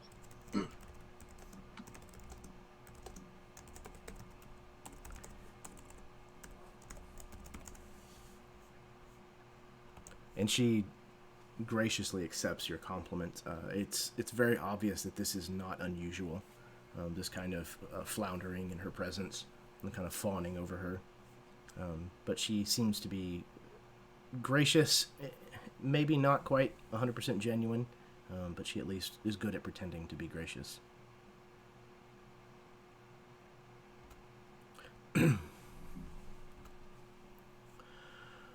Okay, so once that's settled, is there anything else that you guys wanted to discuss here with her before we move to the other group? I don't have anything with her, but I was interested in finding the woman who played the villain, the woman who had her last performance. Okay, yeah. We can certainly get to that in just a moment. The only thing I wanted to know would be how long they're there for 2 weeks. Are they like staying days? Is it just days? Are they sleeping there? That's literally what I was about to ask. Yeah, that's the one thing I'm curious about. Yeah, so the way I had it in mind, at least with Vidaris, was that she would stay here. Okay. You know, it's a lot more like an Asian dojo would be, where, you know, like the students are here all the time. They're working, they're cleaning, they're training. But I don't want to isolate Katya from anything else that could occur. So let's say that it's less stringent than that for the kind of like crash course that they're going to be taking. That's what like a normal student would do. So for them, it's more just like you come for, you know, a block of time during the day hours and train.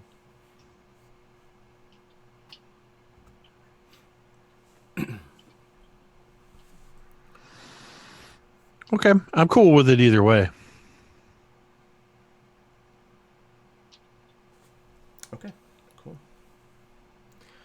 And Vidaris, it would make sense for her to potentially stay there and do the full course because she doesn't have any of the magical experience or training or even know her aptitude yet. That's a good point. I was just going to say the same thing. Like, yeah, Katya already knows how to fight and how to use magic. It's mostly like a technique thing where Vidaris needs full stop, like start to finish instruction. That's a great point. Yeah, I like that. Yeah, and it wouldn't take Shinraba, right? Yeah, Shinraba. It wouldn't take them long to figure out that Katya does have a base level of the skills and the ability with magic to figure that out. Yeah, I like that a lot. So yeah, Vidaris will stay, and Katya, you could come and go at appointed times because of your advanced understanding of blade and magic. Okay, so the ones that went looking for the ether bike, that was Ingvarad and Darian? Yeah? Okay. So you guys kind of make your way backstage with everyone else to kind of go towards this dressing room, and then at some point there, in the mingling of the upper crust that's managed to get backstage, you kind of, take a tangent off and kind of disappear, and you find yourself wandering around like a place that's obviously not intended to be forward facing with consumers.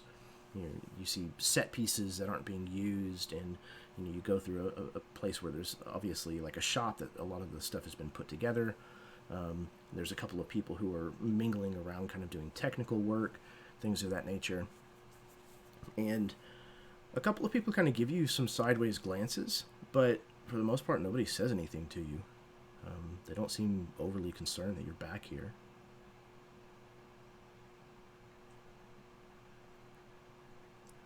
So you start poking around and kind of heading deeper in, and you end up finding this essentially like a stable type area at the back for where the people who work here and live here arrive and leave typically. And you see this large, bulky shape that is underneath a very large piece of canvas. And it's suspiciously looks a lot like the ether carriage that Ingvarad saw earlier.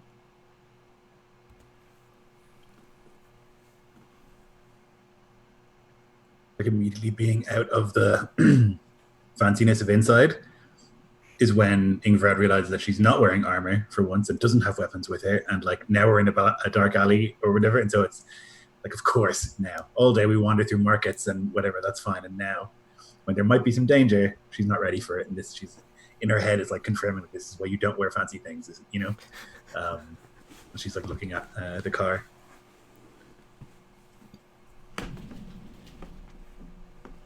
So Darian will just kind of like look around at the canvas and then at Ingvarad, who I imagine is like visibly uncomfortable, at least to Darian, knowing her a little bit. I don't think we want to get into too much trouble here right now, but if we can at least meet this person, I think we can probably arrange a meeting on better turf for all parties involved.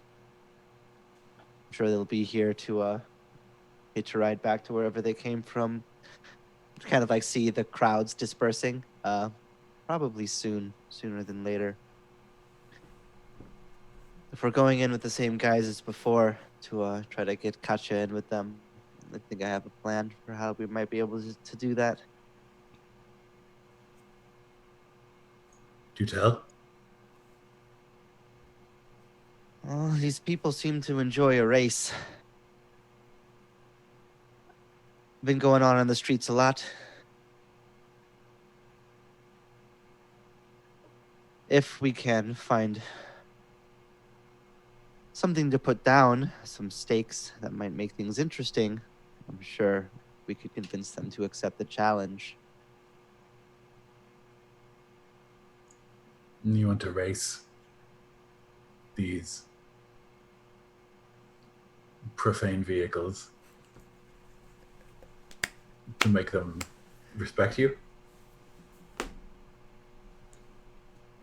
I want Katya to race these profane vehicles for them to respect her, but other than that, yes, that's the plan.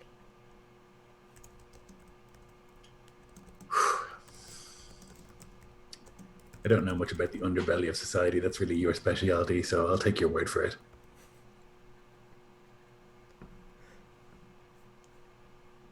But she's sort of like grinning as she says that. These sorts of people, if I have any sense of them, they like a challenge. And as long as Katya can put up a decent fight, She doesn't even necessarily have to win. She just has to not make a fool of herself. And I'll like pause after he says that of like, huh. Oh God. And then just, I'm sure we can, with her magic and some preparation. We will need to find one of these things though, or borrow one or something. It'll like point to the canvassed vehicle. She's going to race one. Yes. We do have a lot of money. We do.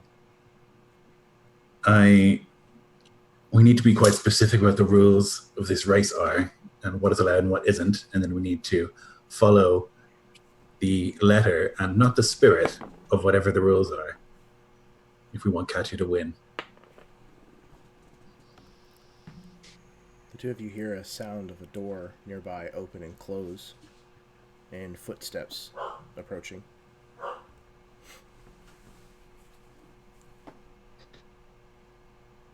Yeah, Darian will like turn to see who's approaching, and will like make sure to like stand with like open body language, like no sense of like you need to be afraid or that I'm planning something. Of just like we're just out here having a chat.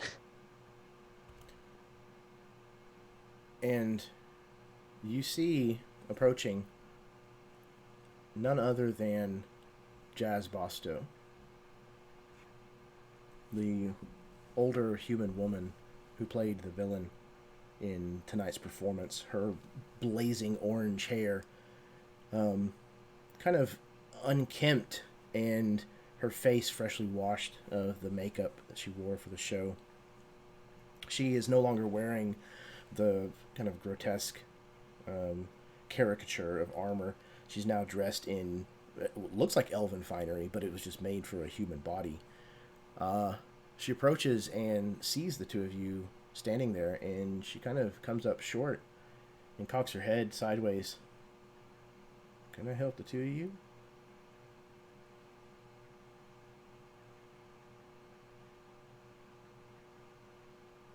We were admiring this machine. There's not many around here who would treat this machine with admiration. She kind of eyes both of you suspiciously. Lovely show, by the way. Thank you. Truth be told, I'm glad that it's over with.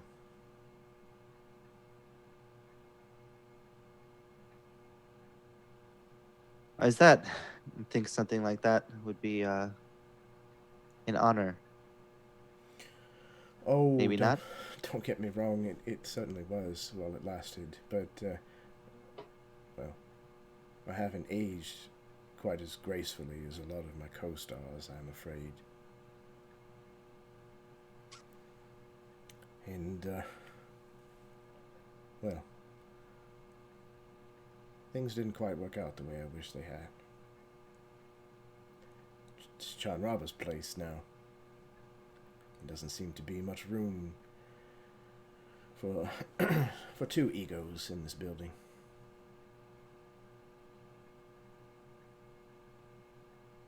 Has the change in ownership had that much effect? I figure if she was a student that she would follow the same sort of ideas, but maybe not. You're not from around here, are you? I'll kind of like look down. I imagine he's like of the party, like the least dressed for the occasion. Like still like obviously not, dressed as anyone of means, and we'll just kind of like shrug. Obviously answering. Yeah, I thought so. You are a fish out of water. It was often thus at the temple. Although we all learned the same thing. A new abbot means a new style of leadership. Even if the dogma is the same. She says, yeah, it's something like that. It's a bit complicated, but, well, I made certain assumptions that just didn't turn out to be true. I thought that I'd be running this place, but apparently I was not as close as I thought I was to... Well, she kind of almost apologetically falls silent. So, you're interested in my ether carriage? This is yours. It is. But, and she kind of turns and kind of places her finger to her nose, not if the right people are asking. Of course. She says, yep, I think that my days of fame are certainly over here in the O&B, but there's no reason for me to fade into obscurity just yet. Have you seen one of these? She kind of goes over and pulls the canvas tarp back. They are Only racing by. Yeah. uniquely hard to miss. There are people who are rather brash with them, I'm afraid. Gives some of us a bad name. Is yours a good one? Oh, I How should can think so. how can one tell? Well, how fast it goes, for one. This one also handles like a lever, truth be told. Vrad nods as if she knows. You see this here? And she kind of goes over and she kind of shows you this large singular tank on the back that's softly glowing blue with ether. She says, "This is my secret right here. Most of the rest of them, you see, they've got twin tanks. Mine's only got the one. I won't bore you with the details, but it certainly gives me a leg up in the competition." So, you looking to enter one of our races, or just curiosity? Not You us. race this. Race? Well, I mean, there's comparisons that are made. Tests, if you will, of speed. Handling. There may be money that's exchanged. Of course. I personally am not much of a driver, at least not of this sort of thing. I haven't tried. Ships are much more of my speed, but they don't quite have the same rush, I'm sure, as something like this. But we do have another who is looking to get into it.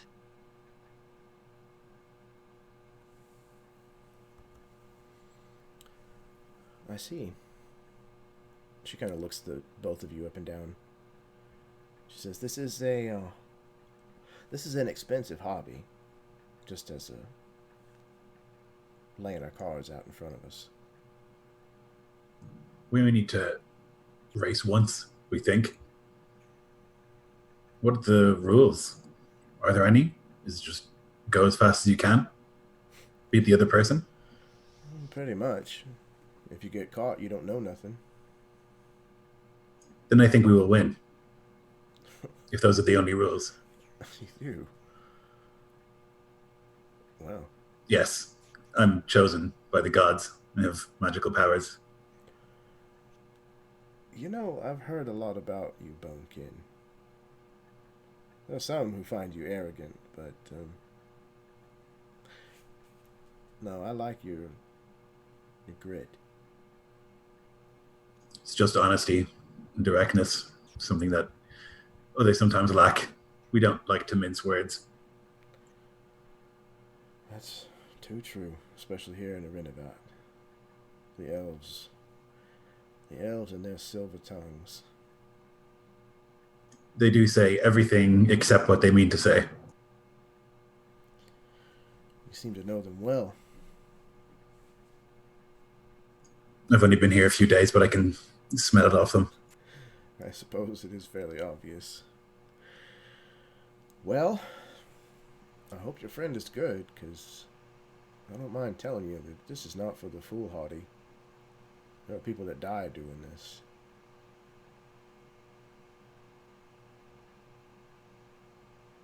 As you say, we're not from around here. We're used to rougher places than this. Street races, a drop in the bucket. I see. Very well then. Do you have some place or some way that I can get in touch with you, or should I give you a place to find me? Yes, we have a townhouse down by the docks, and she'll give the street name and the number or whatever. I know of it. If you'd like to come, and we'll host you.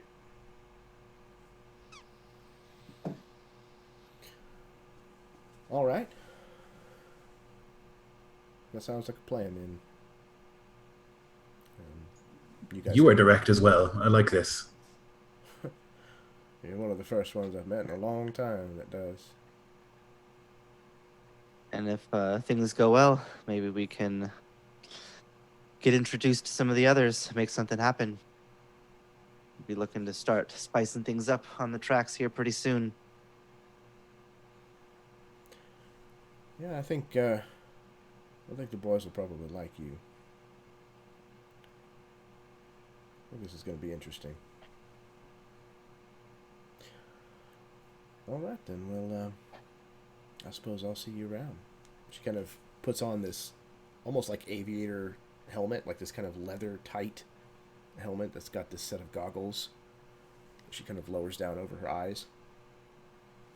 She gets in this ether engine and kind of fires up the powered portion of the engine that kind of starts feeding ether into this kind of, it's not combustion engine, but essentially this machine, and it starts to hum and glow, and she kind of slowly starts to back it out of this place and turns and kind of wheels off these giant kind of brass filigreed rings kind of spinning and causing it to propulse, to move forward under propulsion.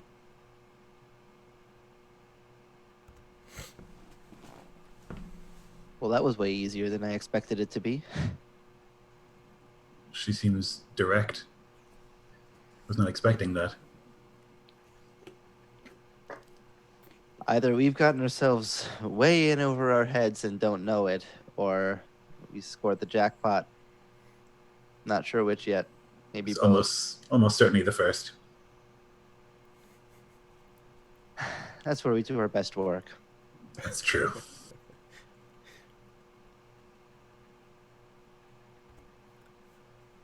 Perfect. All right. So, unless you guys have anything else that you want to try to accomplish before we wrap tonight, I think this is probably a good place to call the session. Yeah. Katya gets pulled over. She can always.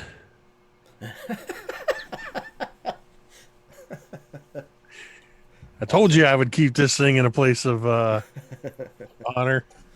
Oh, that's so fantastic. Wait, didn't you say that granted me advantage in any game? At AtCon. I'll tell you what. All right. I will let you cash it in once during the course of this campaign. You can choose one. I'll literally save it in case I get caught street racing. There you go. Perfect. Well, guys, thank you so much. That was a really fun session. Very different than our last one. I still didn't manage to get any combat from you guys yet, but I promise there is some planned.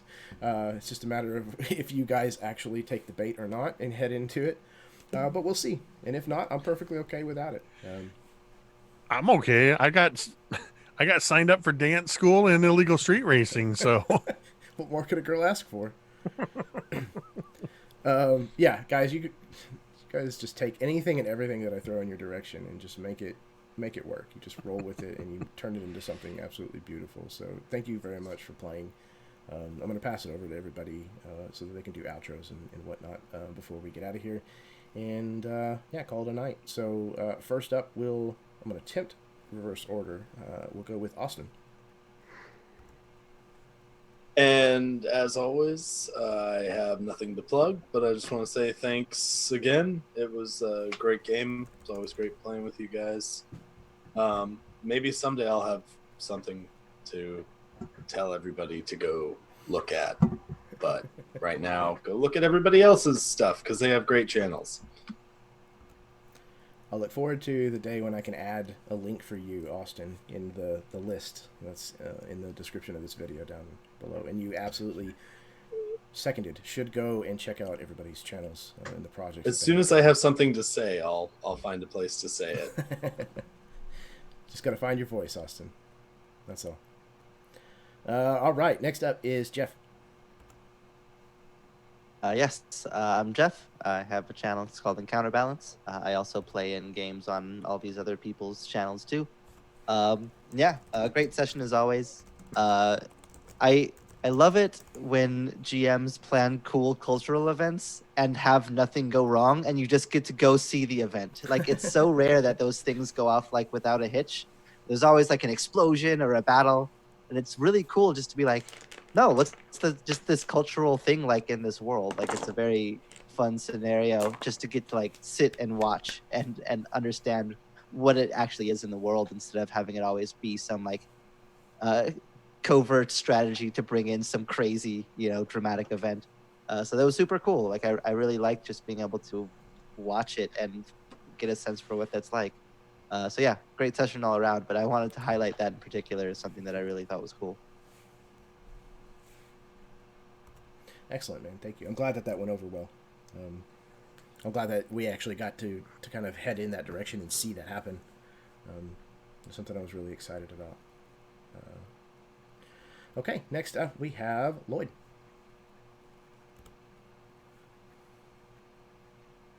Yeah, I agree. That was great. I love that. I was going to say that as well, that like so often going to the theater is like an excuse for like a dun dun dun in games. It's great to just like go and see the thing or hear the music or whatever it is. I love that. I also love that like the most peril that I felt in a long time was like being given a dress. Like super great. It's like Ingrid is like a really complicated person, like much more I think than other characters that I play. And so like the question of like, does she wear this dress? Because it will like, hurt Haroon's feelings if she doesn't. But then also like never wears a dress. I was like, Jesus, it's like a teen fucking drama going on in my brain trying to figure out what I'm supposed to do with this dress, which is great and can only happen in this game, I think, So yeah. That's awesome. I love that. I love that you guys are not afraid to hit the tropes that are coming up, and they just feel natural, and everybody recognizes that that's the moment that we're in, and you guys just go for it, and it still fits everybody's characters really, really well. I've enjoyed that a lot, and again, like you said, these characters are they're so layered. I don't want to say complex, but they're just layered. They have so much going on that they feel very realized. And that's always a joy to watch you guys kind of move in and out of decisions with these characters. Okay, next up is Alan. Yes, you can find me at CFT RPG. Outside of that, I'll just piggyback off of what's been said in the sense I thought it was a great session and highlighting the city and the culture, and I like that we took the time to kind of just explore and focus on getting lodging and trying to fit in and doing some investigation work, because I feel like a lot of times you show up to some town and it's like outside of if you want to shop, just look in the PHB and just like it's just all background noise. It's like there's no meat to it, and I feel like we're starting to peel away the layers of this city and really see like what are the people like, what are they interested in, and now I feel like we're setting it up that we're actually outside of this surface layer. We're going to start digging into the underbelly and see more about like the different crime families and stuff as we try to figure out what the bigger issue at hand. So and then Jeremy, I think you do a great job of setting that up and doing the slow burn versus just like mission, pow, pow, pow. Like just, sometimes railroads are great, but I like how you're laying the track, but you're like, look to your left, look to your right. You're not just like, okay, we're just going to hit these destinations on the map and go. And I'm gonna stop rambling on that. But as always, great session. Love playing with all you guys. So looking forward to the next one. Excellent, man. Thank you very much. I am. Can I? Yeah, please. Oh no, I finished what you were going to say, but I just want to jump in with one more thing when you're done. Yeah. I was gonna say. I am absolutely guilty of railroading. The choice as an illusion is definitely a strong tool that I fall back on as a GM a lot. I definitely try to lead by the nose, but definitely try to give enough options that if you want to go off the rails, that is an option. It's never going to be the most appealing option, but it's certainly always an option.